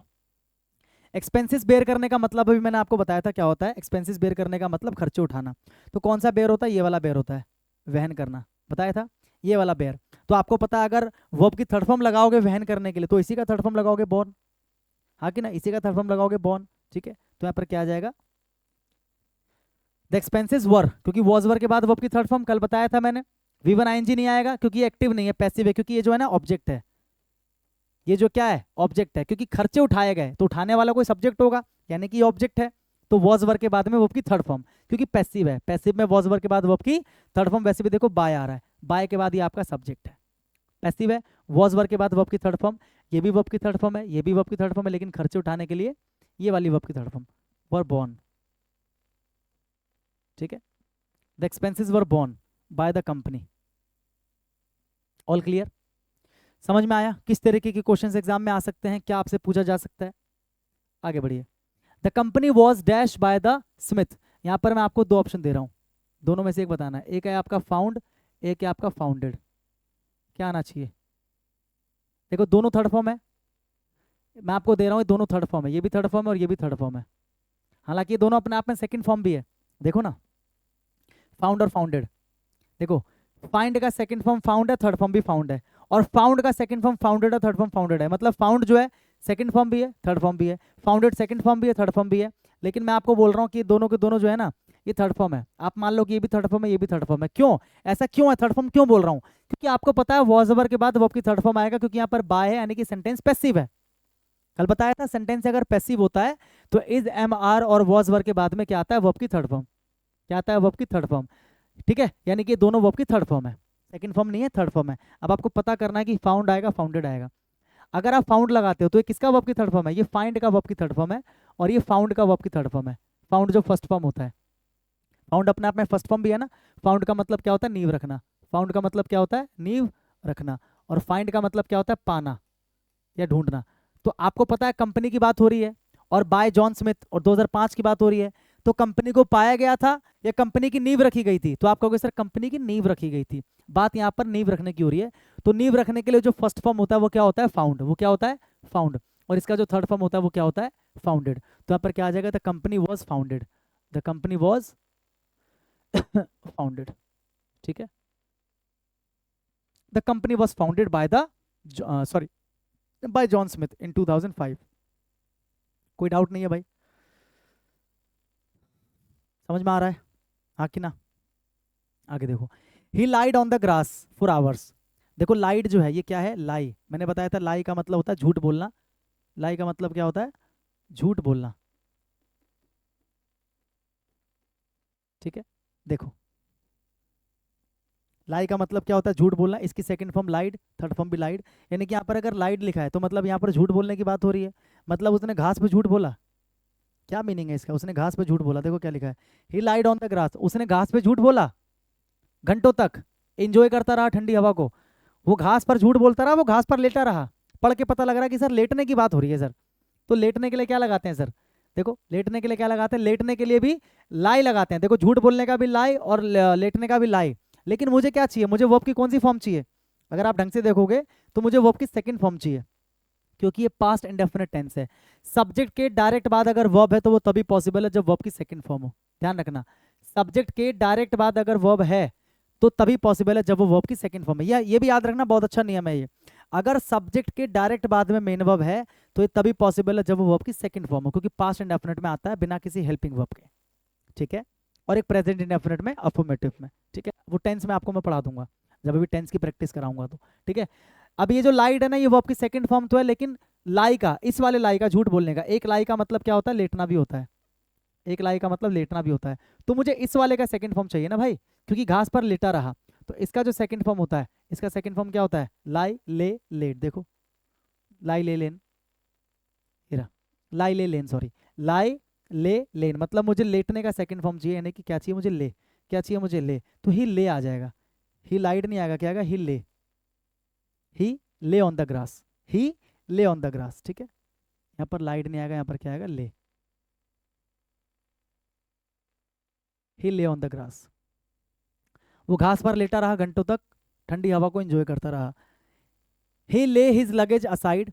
उसने अपने लगेज को साइड क्या कर दिया, झूठ बोल दिया, या लेट दिया, या लेट गया, या रख दिया। क्या आना चाहिए, देखो लाई ले वाले आपने तीन चीजें पढ़ी हैं।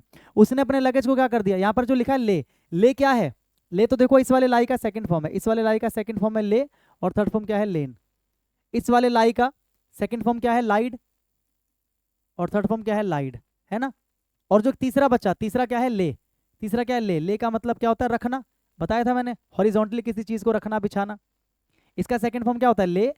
Second form laid, third form laid. अब आप मुझे बताओ यहाँ पर क्या यूज किया गया है। यहाँ पर यूज किया गया है ले, यानी कि ले जो है किस में आ रहा है, ले इसमें आ रहा है, सेकंड फॉर्म। देखो सेकंड फॉर्म तो चाहिए मुझे, क्योंकि सब्जेक्ट के डायरेक्ट बाद है तो सेकंड फॉर्म चाहिए, हाँ कि ना। लेकिन ये सेकंड फॉर्म किसका है, लाई का। लाई मतलब लेटना। तो उसने अपने सामान लेटना, ही, वो लेट गया, हिज लगेज, वो लेट गया अपने लगेज। कोई प्रिपोजिशन भी नहीं है, वो लेट गया अपने लगेज। क्या मीनिंग है इसकी, यहाँ पर लेटने की बात नहीं हो रही है ना, यहाँ पर झूठ बोलने की बात हो रही है, यहाँ पर लगेज की बात हो रही है। तो लगेज को क्या करेगा इंसान, लगेज को इंसान क्या करेगा, रखेगा। लगेज को इंसान क्या करेगा, रखेगा। तो मुझे पता है वर्ब की सेकंड फॉर्म किसकी, वर्ब की सेकंड फॉर्म मुझे इसकी चाहिए। तो ही लेड, यहाँ पर ले की जगह पर क्या आ जाएगा, laid. He laid his luggage, he laid his luggage. उसने अपने लगेज को रख दिया एक side, and lay down to rest, और ले डाउन कर दिया, डाउन मतलब नीचे, क्या करने के लिए, रेस्ट करने के लिए फॉर अ व्हाइल, और थोड़ी देर के लिए नीचे, क्या नीचे झूठ बोला, नीचे रखा है, नीचे लेट गया, तो थोड़ी देर के लिए नीचे लेट गया। अब लेटने की बात हो रही है, अब किसकी बात हो रही है, लेटने की, तो अब लेटने का सेकंड फॉर्म यहाँ पर बिल्कुल क्या है, करेक्ट है, एंड ले डाउन। आया कि नहीं आया? यहाँ पर बात हो रही थी सामान को रखने की, और यहाँ पर बात हो रही थी लेटने की, तो लेटने के लिए क्या आता है, वर्ब की सेकंड फॉर्म ले आता है, क्योंकि यहाँ पर सेकंड फॉर्म है तो यहाँ भी सेकंड फॉर्म, पास्ट में सारी बात चल रही है, ठीक है, समझ में आ रहा है, हाँ कि ना? यहाँ पर बात किसकी हो रही है, रखने की, सामान को रखने की, और यहाँ पर बात किसकी हो रही है, लेटने की, तो वहां पर लेट ठीक है और यहाँ पर ले ठीक है। The criminal was hung for his crimes, criminal को उसके अपराधों के लिए टांग दिया गया, फांसी पे चढ़ा दिया गया, तो आपको कहोगे सर फांसी पे चढ़ा दिया गया, तो फांसी पे चढ़ाने के लिए जो हैंग होता है उसकी थर्ड फॉर्म क्या होती है, हैंग्ड, अभी मैंने बताया था हैंग्ड, ठीक है। The bird has phloem away, fly, fly का मतलब होता है उड़ना, फ्लाई की second form flu, third form phloem, अभी बताया था। और एक होता है फ्लो, फ्लो का मतलब होता है बहना या बहाव, इसकी सेकंड फॉर्म होती है फ्लोड, और थर्ड फॉर्म होती है फ्लोड। अब यहां पर मेरे भाई यहां पर लिख दिया गया फ्लोन, तो ठीक है गलत है? The bird has phloem away from its nest, बिल्कुल ठीक है, क्योंकि देखो हैज के बाद वर्ब की थर्ड फॉर्म, और ये वाली वर्ब की थर्ड फॉर्म, इसका मतलब क्या है, उड़ना, फ्लाई की थर्ड फॉर्म है, तो पक्षी जो है अपने घोंसले से बहुत दूर उड़ चुकी है। एग्जाम में क्या दे दिया जाएगा आपको, फ्लोन की जगह पर आपको दे दिया जाएगा फ्लोड। द रिवर हैज ओवरफ्लोन, इस तरीके से दे देगा, एग्जाम में आया हुआ क्वेश्चन है, बताना क्या गलती है। द रिवर हैज ओवरफ्लोन, गलती क्या है इसमें? आपको पता है फ्लोन जो है फ्लाई की थर्ड फॉर्म है, फ्लाई का मतलब होता है उड़ना, तो नदी जो है जरूरत से ज्यादा उड़ चुकी है या जरूरत से ज्यादा बह चुकी है, तो जरूरत से ज्यादा बह चुकी है, तो बहने का थर्ड फॉर्म फ्लोन नहीं होता, बहने का थर्ड फॉर्म क्या होता है, फ्लोड, ओवरफ्लोड हो जाएगा, क्या हो जाएगा, ओवरफ्लोड, एग्जाम में आया हुआ क्वेश्चन है। The river has overflowed, the river has overflowed, ठीक है, ये आप समझ गए कॉन्सेप्ट अच्छे से, इसमें कोई डाउट नहीं है भाई, नहीं होना चाहिए।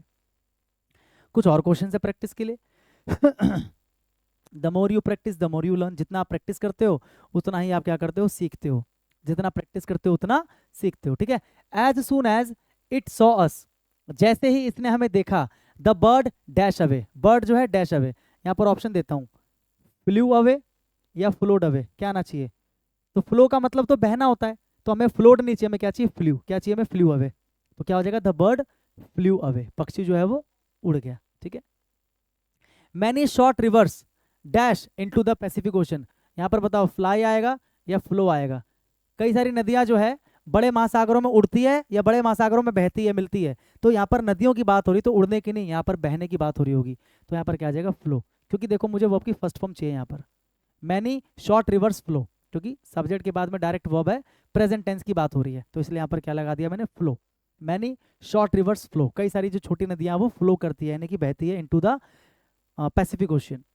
ही raised from the seat, raise का मतलब क्या होता है, उठाना, तो इसकी हिंदी क्या बन जाएगी, उठाया, उसने उठाया सीट से, and rose his hand high, उसने सीट से उठाया, वो सीट से उठा, उसने सीट से उठाया या वो सीट से उठा, तो वो सीट से उठा, ही रेज्ड फ्रॉम द सीट, यानी कि वो सीट से उठा, तो यहाँ पर उठाने की बात नहीं कर रहे हैं, यहाँ पर उठने की बात कर रहे हैं, वो सीट से उठा, वो सीट से उठा, तो उठने के लिए क्या होता है, उठने के लिए होता है राइज, बताया था उठना या उगना, इसका सेकंड फॉर्म क्या होता है, रोज, और थर्ड फॉर्म क्या होता है, राइजन, तो वो सीट से उठा, तो सेकंड फॉर्म क्या हो जाएगा, रोज, ही रेज्ड नहीं, यहाँ पर क्या हो जाएगा, ही रोज, ही रोज फ्रॉम द सीट, वो सीट से उठा, एंड रोज हिज हैंड, और अपना हाथ उठाया, अब बात हो रही है उठाने की, तो उठाने के लिए रोज नहीं लगाते, उठाने के लिए क्या लगाते हैं, रेज, और रेज की second form raised, and raised, यानी कि दोनों उल्टा दिया गया था, यहाँ पर रोज आना चाहिए था जो कि यहाँ पर दे रखा था, यहाँ पर रेज्ड आना चाहिए जो कि यहाँ पर दे रखा था, ठीक है भाई, याद रख लोगे, अगर आपको याद है तो आपको कोई दिक्कत नहीं आने वाली, अगर आपको याद नहीं है फिर तो भैया दिक्कत ही दिक्कत है। द CFC यानी कि chlorofluorocarbon gases are rising the global temperature, जो CFC गैसेज हैं वो ग्लोबल टेम्परेचर को क्या कर रही हैं, बढ़ा रही हैं, मैंने बताया था बढ़ाने को क्या बोलते हैं, रेज, रेज का मतलब उठाना या बढ़ाना, बताया था अभी, बढ़ाना या उठाना बताया था, है ना, तो यहाँ पर मुझे रेज की फॉर्म चाहिए, राइज का मतलब तो उठना होता है, उगना होता है, यहाँ पर क्या हो जाएगा, यहाँ पर सही आंसर हो जाएगा रेजिंग, सही आंसर क्या हो जाएगा, रेजिंग, यहाँ लिख देता हूँ रेजिंग, ठीक है, raising is the correct answer, okay, rising की जगह क्या आ जाएगा, raising. CFC gases are raising the global temperature.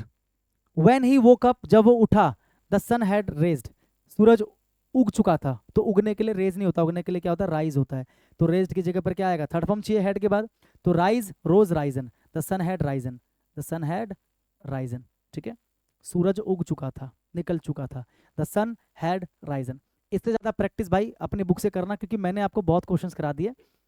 एक प्रैक्टिस क्लास के अंदर इस तरह की जो प्रैक्टिस क्लास, क्योंकि प्रैक्टिस क्लास थी, एक प्रैक्टिस क्लास के अंदर इतने एग्जांपल्स कोई नहीं कराता, इतने डिटेल में कोई नहीं कराता। मैं अभी भी कह रहा हूँ, आप जाके देख लेना ना, और लोगों ने भी कॉन्सेप्ट की वीडियो बनाई होगी, और भी कुछ होंगे, तो आप जाके एक बार उनकी भी क्लास देख लेना, क्या इतना डिटेल में उन्होंने समझाया है, एक बार जाके देख लेना बस। उनकी जो प्रैक्टिस क्लास है सिर्फ इसलिए है ताकि बच्चों को लगे कि हाँ यूट्यूब पे एक्टिव हैं और हाँ हमने प्रैक्टिस क्लास दिया। ऐसा नहीं कि नहीं पढ़ा रहे हैं, पढ़ा रहे हैं, लेकिन वो इतनी डिटेल में नहीं जा रहे हैं। वो ऐसा हो सकता है कि वो आपको ये बोल दे कि अरे यार ये प्रैक्टिस ही तो है, पूरा पढ़ना तो मेरा पूरा लेक्चर देखो, लेकिन मेरा मतलब है कि प्रैक्टिस का मतलब है सारी चीज़ें आपको समझ में आनी चाहिए ताकि कोई भी गलती ना हो। Concept number 5, the given verbs are stative. ये जितने भी वर्ब्स यहाँ पर दिए हैं सारे स्टेटिव वर्ब्स है। स्टेटिव का मतलब क्या होता है? जो एक्शन को नहीं दिखाते। देखो एक होता है एक्शन वर्ब, एक होता है स्टेटिव वर्ब। एक्शन वर्ब का मतलब क्या होता है? जैसे मैं बोलूँ I am playing hockey, I am playing hockey, तो यहाँ पर जो प्ले है ना वो एक वर्ब है। कैसा वर्ब है? जो मेरे एक्शन को दिखा रहा है। अगर मैं बोल रहा हूँ कि आई एम प्लेइंग, यानी कि मेरे एक्शन को दिखा रहा हूँ मैं, आई एम प्लेइंग हॉकी, लेकिन ध्यान रखना ये सारे जो वर्ब्स हैं ना स्टेटिव वर्ब्स हैं, इनको आप कॉन्टिन्यूटी में नहीं दिखाते। किसी किसी केस में कंटिन्यूटी में आप इसको दिखाते भी हो, जैसे कि यहाँ पर देखो एक वर्ब लिखा है हैव का एक मतलब होता है कि कुछ पास में होना, और एक हैव का मतलब क्या होता है? एक हैव का मतलब होता है, एक हैव का मतलब क्या होता है? खाना। जैसे बोलते हैं ना I am having dinner, I am having lunch, तो वहाँ पर आप आईएनजी फॉर्म में इसको दिखा सकते हो, कॉन्टिन्यूटी वाली फॉर्म में इसको दिखा सकते हो। लेकिन बाकी केसेस के अंदर ये जितने भी वर्ब्स यहाँ पर है इनको आप आईएनजी फॉर्म में या फिर कह सकते हो प्रोग्रेसिव फॉर्म में नहीं दिखा सकते, प्रोग्रेसिव फॉर्म में नहीं दिखा सकते। आए समझ में? जैसे कि तुम्हारी शक्ल तुम्हारे पिताजी से मिलती है, तो you resemble your father, you resemble your father. अब भाई शक्ल या तो मिलती है नहीं मिलती है, मिल रही है का क्या मतलब होता है? एक बात, इसको मैं कंटिन्यू कैसे दिखा सकता हूँ? आप खुद जरा अंदाजा लगाओ। अगर किसी इंसान की शक्ल उसके पापा से मिल रही है तो ये तो एक स्टेट है ना, एक कंडीशन है, एक स्टेट है कि भाई तुम्हारी शक्ल तुम्हारे पापा से मिलती है। ये कोई काम थोड़ी है, कोई एक्शन थोड़ी जिसको मैं लगातार कुछ समय तक कंटिन्यू होता हुआ दिखाऊंगा। मेरी बात को समझ के कि मिल रही है भाई, मिलती जा रही है भाई, मिलती जा रही है और मिल रही है, ये थोड़ी एक्शन में थोड़ी दिखाना है इसको हमें, ठीक है, कंटिन्यूटी में थोड़ी दिखाना है इसको हमें। समझ में आ रहा है मैं क्या समझाने की कोशिश कर रहा हूँ?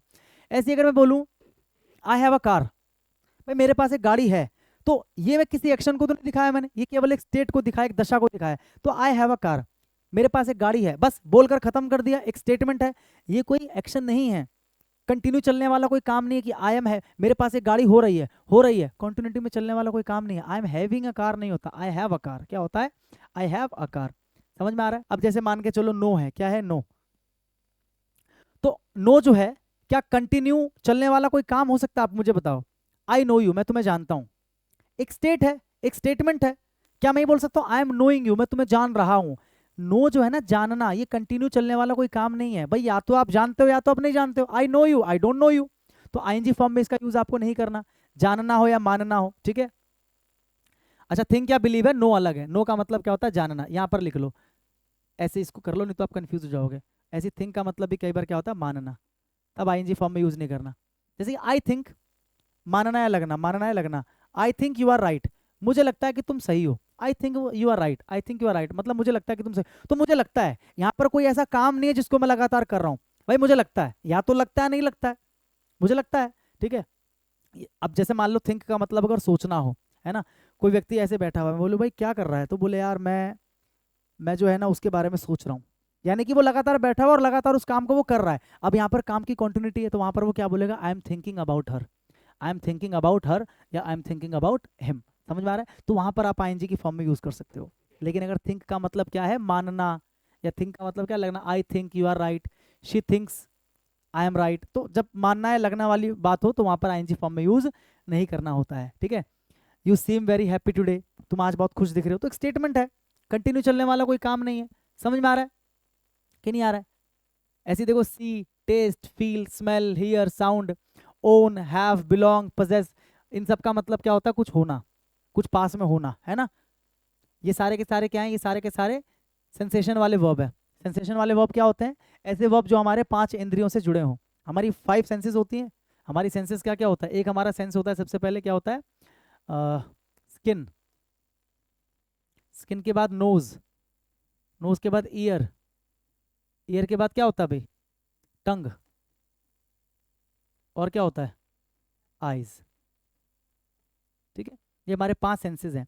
तो इन पांचों सेंसेस से जुड़े जितने भी वर्ब होते हैं, जैसे स्किन, स्किन से हम क्या करते हैं, स्किन से हम किसी चीज को फील करते हैं, तो फील एक वर्ब है। नोज से हम किसी चीज को क्या करते हैं, स्मेल करते हैं, तो स्मेल एक वर्ब है। ईयर से हम किसी चीज को क्या करते हैं, ईयर से हम किसी चीज को क्या करते हैं, सुनते हैं, तो हियर, क्या करते हैं, हियर। ठीक है। टंग से हम क्या करते हैं, टेस्ट करते हैं। आई से हम क्या करते हैं, देखते हैं, यानी कि सी करते हैं, लुक करते हैं। ठीक है। अब जरा ध्यान से देखो, एक चीज ध्यान से देखो, मान के चलो सामने कुछ रखा हुआ है और मैंने लिया और मैं उसको टेस्ट कर रहा हूँ। ठीक है, फिर मैं इसको टेस्ट कर रहा हूँ, यानी कि टेस्ट करने का काम कंटिन्यू चल रहा है। तो अब मैं यहाँ पर आईएनजी लगाऊंगा कि I M testing different food items, I am testing different food items. लेकिन अगर मैं बोलूँ ये आम बहुत स्वाद टेस्ट करता है, यानी कि this mango test very good, this mango test very good, यानी कि ये जो आम है ना बहुत अच्छा स्वाद देता है। अब मुझे बताओ यहाँ पर अगर मैंने बोला कि मैं स्वाद ले रहा हूँ, यानी कि मैं स्वाद कर रहा हूँ, मैं स्वाद कर रहा हूँ, तो कंटिन्यू दिखा रहे थे। लेकिन जब मैंने बोला ये आम बहुत अच्छा स्वाद देता है, तो यार यहाँ पर या तो देता है, नहीं देता है, दे रहा है का कोई मतलब ही नहीं है। मेरी बात को समझे, अगर कोई इंसान किसी चीज को टेस्ट करता हुआ दिख रहा है तो वो कंटिन्यू जा सकता है काम। लेकिन अगर कोई चीज बोल दिया मैंने कि ये चीज जो है ना टेस्ट करता है ऐसा, या वो चीज टेस्ट करता है वैसा, अगर चीज से उसको मैं कनेक्ट कर रहा हूं तो वो कंटिन्यूटी में नहीं चल सकता। जैसे कि क्यूनाइन टेस्ट इज बिटर, क्यूनाइन जो है एरंडी का तेल जो है टेस्ट इज बिटर, वो कड़वा टेस्ट करता है, कड़वा टेस्ट करता है। तो यहाँ पर कोई इंसान किसी चीज को टेस्ट नहीं कर रहा, तो यहाँ पर कॉन्टिन्यूटी में वो काम नहीं जा सकता। भाई या तो वो कड़वा टेस्ट करता है या कड़वा टेस्ट नहीं करता, एक स्टेट है, कॉन्टिन्यूटी में नहीं जाएगा। समझ में आ रहा है कि नहीं आ रहा है। ऐसी फील है, ऐसी क्या है, फील है। जैसे कि फॉर एग्जाम्पल कोई टॉय है, कोई खिलौना है, मेरी बात को समझना, कोई खिलौना है, उस खिलौने को मैं छू रहा हूँ और वो खिलौना छूने पे क्या लग रहा है, सॉफ्ट लग रहा है, तो मैं क्या बोलूंगा, this toy feels very soft, this toy feels very soft. अब यहाँ पर एक चीज को मैं फील, एक चीज को मैं ऐसे शो कर रहा हूँ कि वो चीज क्या कर रहा है, फील दे रहा है। अगर मैं किसी इंसान को बोलूं, जैसे मान के चलो डॉक्टर है, वो ऐसे करके मेरी नब्ज को फील कर रहा है, तो ये तो कंटिन्यूटी में काम चल रहा है ना, क्योंकि इंसान कर रहा है उस काम को, तो कंटिन्यूटी में जा सकता है कि the doctor is feeling my pulse, the doctor is feeling my pulse. लेकिन अगर मैं बोलूं कि this toy feels very soft, तो टॉय है और वो क्या कर रहा है, सॉफ्ट फील कर रहा है, तो वो कंटिन्यूटी में कैसे जा सकता है। भाई मैं उसके बारे में एक डिस्क्रिप्शन दे रहा हूँ, समझ में आने कि भाई जो टॉय है वो सॉफ्ट फील कर रहा है, यानी कि जब मैं उसको छू रहा हूँ तो सॉफ्ट लग रहा है। लेकिन अगर कोई इंसान किसी चीज को फील कर रहा है, वो कॉन्टिन्यूटी में जा सकता है, कॉन्टिन्यूटी में जा सकता है। आई होप आपको मेरी बात समझ में आ रही है, रट्टा नहीं मारना किसी भी चीज का। सेंसेशन वाले में मैंने क्या बताया कि अगर इंसान उस काम को करता हुआ दिख रहा है तो वो कॉन्टिन्यूटी में जा सकता है, लेकिन अगर आप उसको किसी चीज से जोड़ देते हो तो वो कॉन्टिन्यूटी में नहीं जा सकता, कॉन्टिन्यूटी में नहीं जा। जैसे मैं बोलूँ फॉर एग्जाम्पल, एक चीज रखा कटोरे में और किसी ने मुझे बोला कि भाई इसको सूंघ के बताओ, तो मैं क्या कर रहा हूँ, सूंघ रहा हूँ, तो मैं क्या बोलूँगा, आई एम स्मेलिंग इट, तो मैं इसको कॉन्टिन्यूटी में लेके जा सकता हूँ, क्योंकि मैं उस काम को लगातार कर रहा हूँ ना, देखो करता हुआ दिख रहा हूँ ना, करता हुआ दिख रहा हूँ। लेकिन अगर मैं बोलूँ कि ये जो ऐसे बोलूँ कि ये जो कुछ भी चीज़ ले लो, कि ये जो फल है ना बहुत मीठा मतलब स्मेल कर रहा है, ये जो फल है बहुत मीठा स्मेल कर रहा है, तो ये कॉन्टिन्यूटी में नहीं जा सकता। रहा है आपको दिख रहा है हिंदी में, लेकिन कॉन्टिन्यूटी में कैसे जाएगा। सोचो आम है, बोलूँ कि आम जो है ना बहुत क्या कर रहा है, मीठा स्मेल कर रहा है, this mango smell sweet, this mango smells sweet, तो उसके बारे में मैंने आपको डिस्क्रिप्शन ही तो दिया, उसको आप कॉन्टिन्यूटी में कैसे लेके जा सकते हो। तो जो किसी के बारे में डिस्क्रिप्शन हो वो क्या है, कॉन्टिन्यूटी में नहीं जा सकता। अगर कोई इंसान उस चीज को कर रहा है तो आप उसको कॉन्टिन्यूटी में लेके जा सकते हो। इस वाले केस में, इस वाले केस में इन चीजों को आप ध्यान रखना जो मैंने बताया। ठीक है, ऑल क्लियर, हाँ कि ना, समझ में आया। ऐसी है लुक, मैंने बताया ना लुक को भी कॉन्टिन्यूटी में दिखा सकते हैं। अगर कोई लगातार लंबे समय तक देखे जा रहा है या उस काम को कंटिन्यू कर रहा है तो लुकिंग हो सकता है। ठीक है, लेकिन अगर कोई व्यक्ति, जैसे मैंने बोला कि भाई तुम बहुत सैड दिख रहे हो, तुम बहुत सैड दिख रहे हो, तो ये तो उसके बारे में डिस्क्रिप्शन हुआ ना, काम को कंटिन्यू होता हुआ थोड़ी दिखा रहा हूं मैं। तुम बहुत सैड दिख रहे हो, you look very sad today, you look very sad today, यहाँ पर मैंने उसके बारे में एक डिस्क्रिप्शन दिया, उसकी मैंने स्टेट बताई, क्या बताई उसकी मैंने स्टेट, तभी तो स्टेटिव वर्ब बनेगा। अगर मैं बोल रहा हूँ I am testing different foods, तो वो स्टेटिव वर्ब नहीं है, वो एक्शन वर्ब बन गया, क्योंकि वो मेरे एक्शन को दिखा रहा है ना। The doctor is feeling my pulse, feel जो है स्टेटिव नहीं है, ये क्या है, एक्शन वर्ब है, क्योंकि डॉक्टर के एक्शन को दिखा रहा है। I M smelling all these items, मैं सारे आइटम्स को स्मेल कर रहा हूँ, तो स्मेल जो है एक्शन वर्ब है।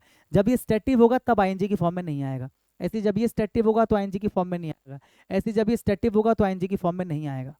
ठीक है, जैसे रिमेंबर है, सपोज है, ओन है, हैव का मतलब अगर खाना है तो फिर हैविंग हो सकता है, आई एम हैविंग लंच। ठीक है, बिलोंग, जैसे कि this car belongs to me, ये कार मुझसे संबंधित है, this car belongs to me, एक डिस्क्रिप्शन है, उस काम को मैं कंटिन्यू होता हुआ दिखाई नहीं सकता, ये कार मेरी है, एक डिस्क्रिप्शन ही तो है। समझ में आ रहा है कि ना, हाँ कि ना।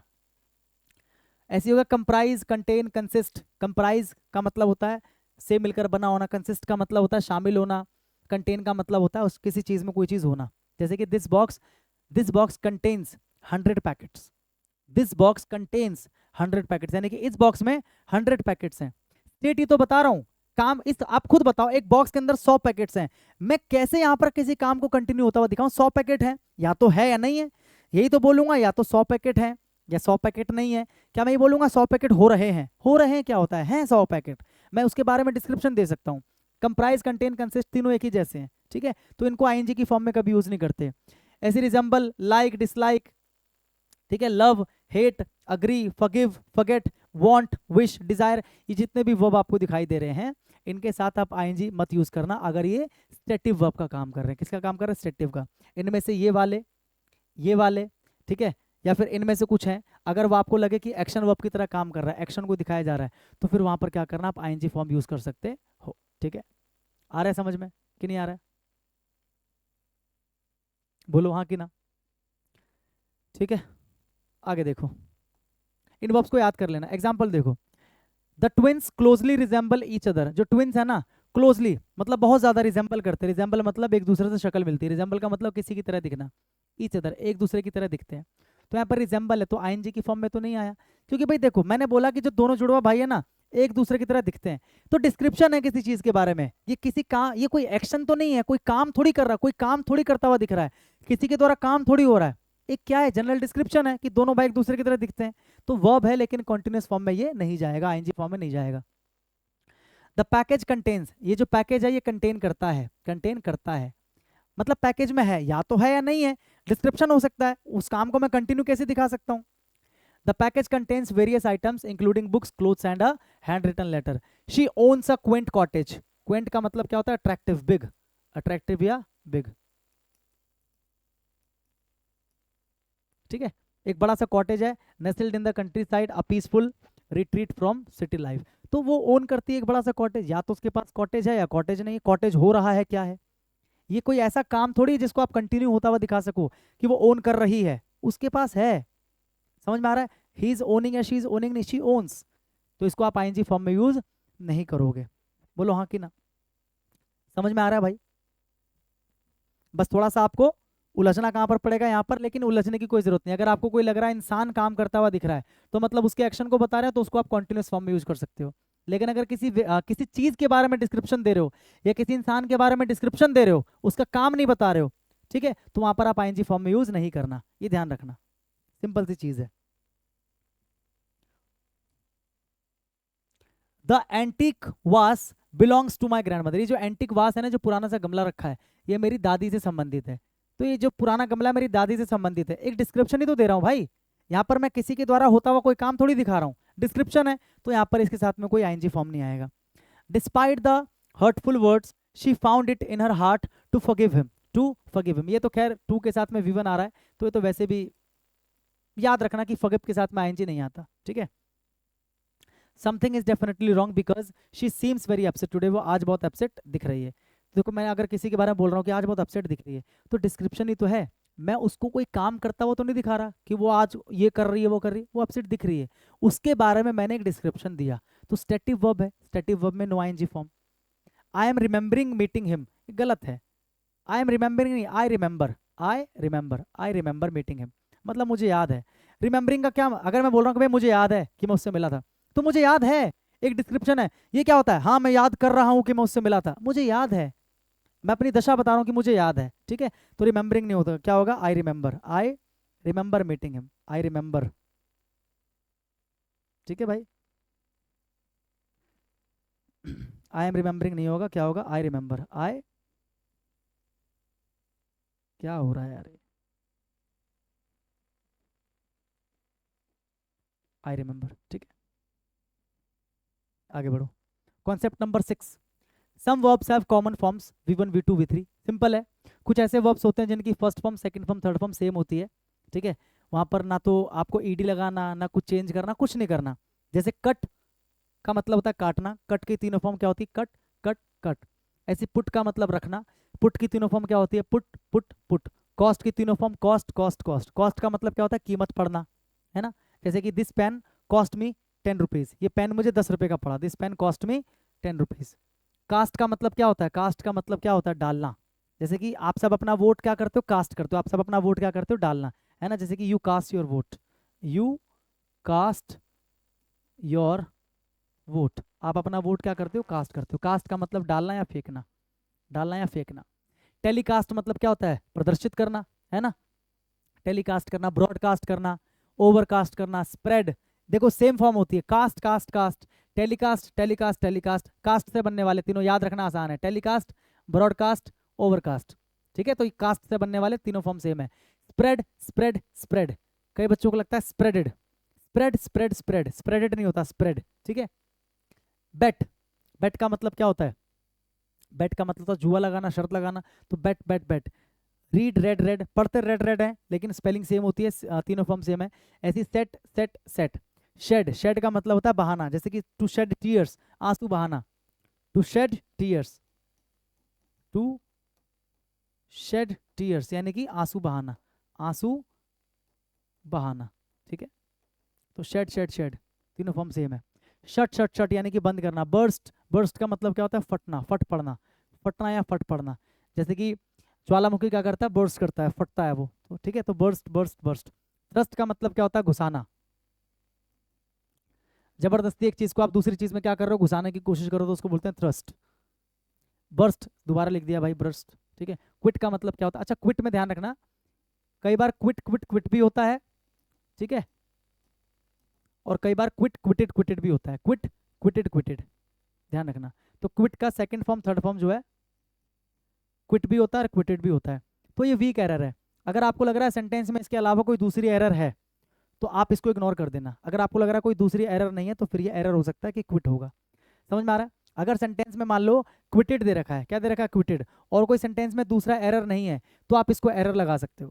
लेकिन अगर क्विटेड दे रखा है और सेंटेंस में एक दूसरा बड़ा एरर दिख रहा है तो उसको आप इग्नोर करोगे, क्योंकि क्विट का क्विटेड भी हो सकता है। वीक एरर है ये, समझ गए? इनकी फॉर्म्स क्या रहती हैं? सेम रहती है। इनको आपको याद करना है भाई। ठीक है, cut, put, cost, cast, telecast, broadcast. ठीक है, एग्जाम्पल्स देखो, एग्जाम्पल्स नहीं है, एग्जाम्पल्स देख लो। यहाँ पर एग्जाम्पल देता हूँ मैं आपको, कुछ एग्जाम्पल कराता हूँ। जैसे कि द प्रोग्राम will be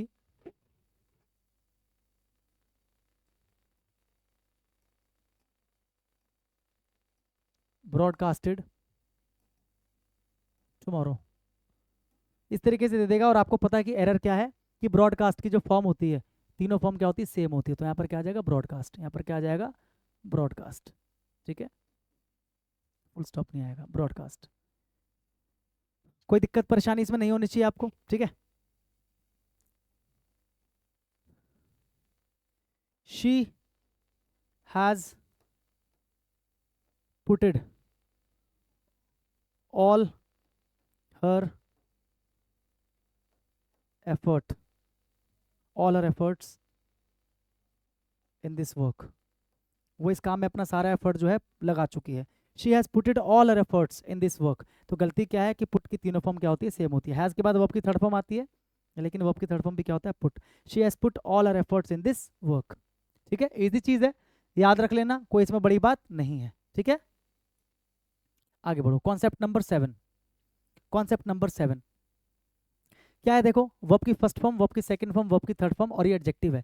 कुछ है, देखो आप अच्छे से जानते हो कि जो वर्ब की थर्ड फॉर्म है ना, जो वर्ब की थर्ड फॉर्म्स होती हैं, मैंने आपको वर्ब में पढ़ाया हुआ है, यहाँ पर मैं शॉर्ट में आपको बता रहा हूँ। जो वर्ब की थर्ड फॉर्म्स होती हैं वो अपने आप में एडजेक्टिव का भी काम करती हैं। जितनी भी वर्ब की थर्ड फॉर्म्स होती हैं वो अपने आप में एडजेक्टिव का भी काम करती हैं, हाँ कि ना। जैसे कि broken chair, break, broke, broken, broken third form है, तो ब्रोकन वर्ब का तो काम करेगा ही करेगा क्योंकि वर्ब की थर्ड फॉर्म है।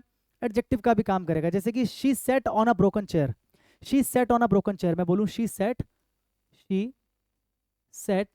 ऑन अ ब्रोकन चेयर, ये बोल दिया मैंने, she said on a broken chair. तो यहाँ पर मैं इसके काम को नहीं दिखा रहा, इसका जो काम है, शी का जो काम है वो क्या है? बैठने का। शी का काम क्या है? बैठने का, तो ये वर्ब की सेकंड फॉर्म है। ये ब्रोकन क्या कर रहा है? इस नाउन को क्वालिफाई कर रहा है, इस नाउन को क्या कर रहा है? क्वालिफाई। तो जो नाउन को क्वालिफाई करे वो क्या होता है मेरे भाई? एडजेक्टिव। तो दुनिया में जितने भी वर्ब की थर्ड फॉर्म्स है ना, वो सारे अपने आप में एडजेक्टिव का भी काम करते हैं। जो पास्ट पार्टिसिपल होते हैं, क्या होते हैं? पास्ट पार्टिसिपल होते हैं। समझे भाई, हाँ कि ना। ये कुछ ऐसे वर्ब्स हैं जिनकी जो थर्ड फॉर्म है वो एडजेक्टिव का काम नहीं करती है, बल्कि इनका एडजेक्टिव अलग तरीके से बनता है।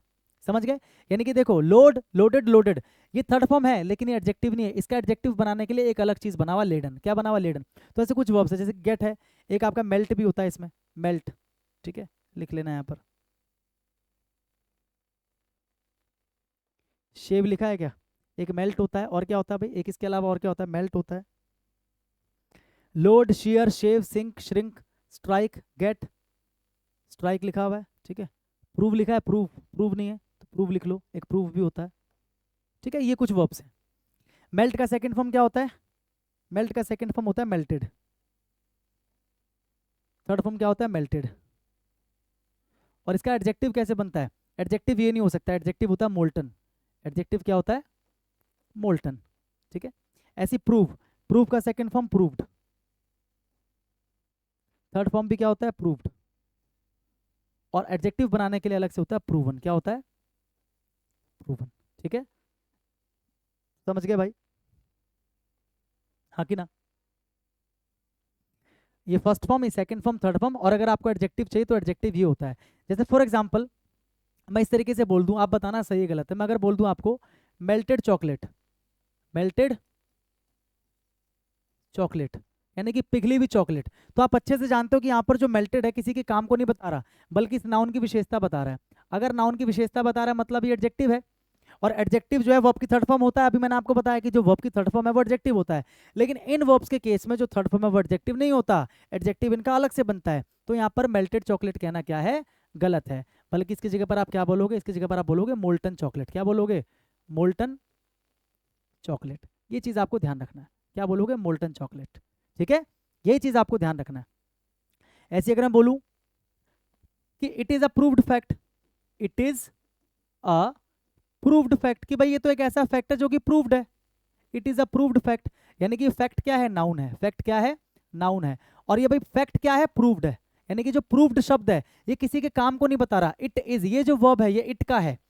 यानी कि ये जो प्रूव्ड है किसी का वर्ब नहीं है, किसी का काम नहीं है, बल्कि यहाँ पर एडजेक्टिव का काम कर रहा है।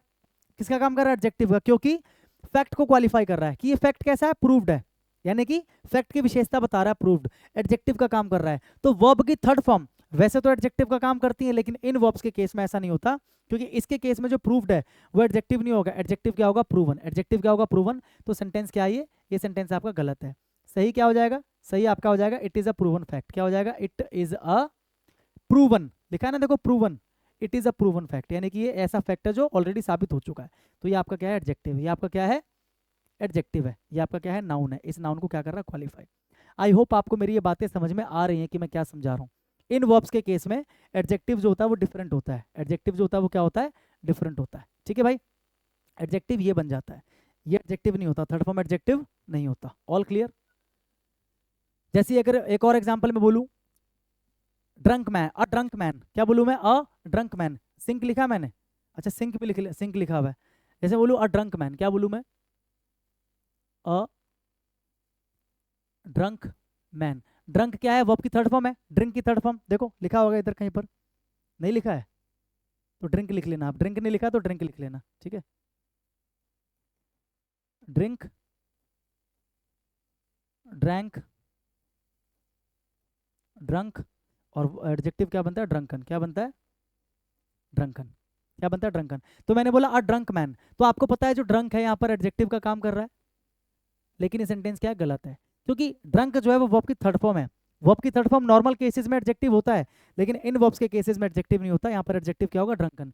तो उसकी जगह पर क्या बोलूंगा? अ ड्रंकन मैन। आपने एक मूवी देखी होगी, चाइनीज मूवी है द ड्रंकन मास्टर।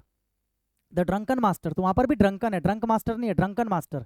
ठीक है, ड्रंकन मास्टर। वर्ब अगर चाहिए थर्ड फॉर्म तो ये लगाओ, एडजेक्टिव चाहिए तो मेरे भाई ये लगाओ। असंकन शिप या असंक शिप, यानी कि अगर मेरे को बोला है एक डूबी हुई, एक डूबा हुआ जहाज, तो डूबा हुआ क्या कर रहा है? जहाज की विशेषता बता रहा है, जहाज के काम को थोड़ी बता रहा है। अगर मैं बोलूं कि जहाज डूब गया, जहाज डूब गया, तो यहां पर मैं जहाज के द्वारा होता हुआ काम दिखा रहा हूं कि जहाज क्या कर गया? डूब गया। लेकिन अगर मैं बोल रहा हूं डूबा हुआ जहाज, यानी कि एक ऐसा जहाज जो डूबा हुआ है, तो यानी कि डूबा हुआ जो शब्द है वो जहाज की विशेषता बता रहा है। तो आप क्या बोलोगे? कहाँ गया? असंक शिप बोलोगे या असंकन शिप बोलोगे? तो आप बोलोगे असंकन शिप। क्या बोलोगे? असंकन शिप, यानी कि एक डूबा हुआ जहाज, एक डूबा हुआ जहाज। आ रहा है समझ में? हाँ कि ना? क्लियर है भाई? All clear? यहाँ पर लिख लो वर्ब की थर्ड फॉर्म ताकि आपको याद रहे। मेरे हिसाब से तो आप हैंड टू हैंड चीज़ों को लिखते चलोगे ना तो आपको ज़्यादा फायदा मिलेगा। ठीक है, ये चीज़ क्लियर है, इसमें कोई डाउट नहीं है। अच्छा, कॉन्सेप्ट नंबर 8 है। इससे पहले मैं एक एग्जाम्पल यहाँ पर और लिखना चाहता हूँ, एक एग्जाम्पल मैं और लिखना चाहता हूँ। तो मैं सोच रहा हूँ कहाँ पर लिख दूँ, यहाँ पर लिख देता हूँ। ठीक है, कहाँ पर लिख दूँ मैं इसको? इसको मिटा देता हूँ कि ये चीज़ आपने नोट कर ली हो कि इसको मिटा देता हूँ। ठीक है, बताना अगर मैं बोल रहा हूँ, सोच समझ के बताना। पॉवर्टी यानी कि गरीबी, कहाँ गया? हाँ, स्ट्रिकन, पॉवर्टी स्ट्रक,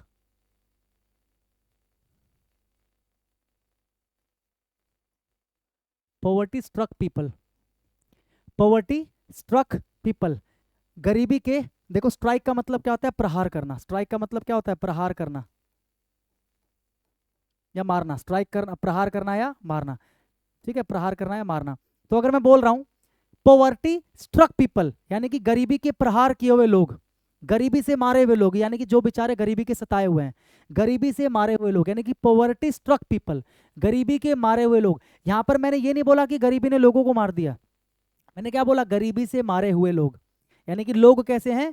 गरीबी से मारे हुए, गरीबी से मारे हुए। यानी कि मुझे पता है ये जो लिखा हुआ है वर्ब, यहाँ पर एडजेक्टिव का काम कर रहा है, यहाँ पर वर्ब का काम नहीं कर रहा, एडजेक्टिव का काम कर रहा है। तो वैसे नॉर्मल केस में वर्ब की थर्ड फॉर्म एडजेक्टिव का काम करता है, तो वर्ब की थर्ड फॉर्म है। लेकिन इन वर्ब के केसेस में एडजेक्टिव अलग से बनता है। तो स्ट्रक की जगह पर क्या आ जाएगा? स्ट्रिकन। तो पॉवर्टी स्ट्रक नहीं, यहाँ पर क्या आएगा? Poverty stricken. क्या हो जाएगा? Poverty stricken. ठीक है, पॉवर्टी स्ट्रिकन पीपल, यानी कि गरीबी के मारे हुए लोग, गरीबी के सताए हुए लोग। ये आपको ध्यान रखना है कि फर्स्ट फॉर्म अलग है, सेकंड फॉर्म अलग है, थर्ड फॉर्म अलग है, और इनका जो एडजेक्टिव होता है वो क्या होता है? अलग होता है। यहाँ पर मैंने कुछ एग्जांपल्स लिख दिए हैं भाई। ठीक है, इनको आप कॉपी में क्या करते चलो? नोट करते चलो। All clear? कि मेल्टेड चॉकलेट नहीं होगा, क्या होगा? Molten chocolate. ठीक है, it is a proved fact नहीं होगा, it is a proven fact होगा। ठीक है, और ऐसे यहाँ पर मैंने लिखा अ ड्रंक मास्टर नहीं होगा, ड्रंकन मास्टर होगा। और ऐसी पॉवर्टी स्ट्रक पीपल नहीं होगा, पॉवर्टी स्ट्रिकन पीपल होगा, पॉवर्टी स्ट्रिकन पीपल होगा। ठीक है, समझ में आ रहा है भाई? हाँ कि ना? All clear? कोई डाउट है इसमें किसी को? पूरा वर्ब रिवाइज हो रहा है ना आपका? ठीक है, अगला कॉन्सेप्ट क्या है भाई?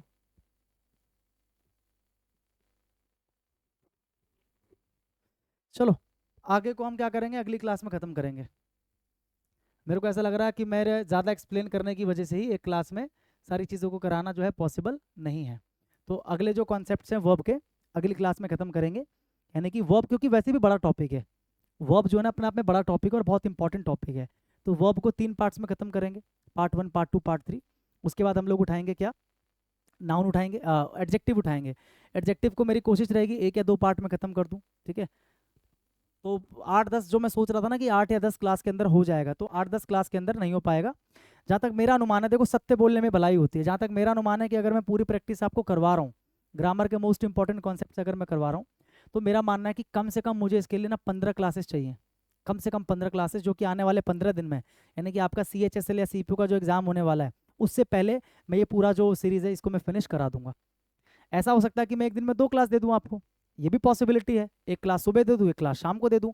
मेरा काम है चीज़ों को जल्दी खत्म करना, ताकि जो बच्चे CHSL या CPO का एग्जाम देने जा रहे हैं, जिनके पास 20-20 दिन बाकी है, 15-15 दिन बाकी है, उनका कुछ भला हो सके। ठीक है, तो मैं आपसे मिलूंगा अगले पार्ट में। तब तक आप लोग इसके नीचे भाई कमेंट जरूर करके जाना, ठीक है, कि आपको क्लास कैसी लगी। क्योंकि जब आप कमेंट करते हो, मैं पढ़ता हूँ, तो मुझे बड़ा अच्छा लगता है, मुझे लगता है कि हाँ मेहनत जो है वो सफल हो रही है। तो कमेंट करके ज़रूर बताएं, और टेलीग्राम चैनल ज्वाइन कर लेना, डिस्क्रिप्शन में लिंक है, वहाँ से आपको क्या मिल जाएगी भाई? PDF मिल जाएगी। ठीक है, मिलूंगा मैं आपसे कल, तब तक के लिए सभी को जय हिंद।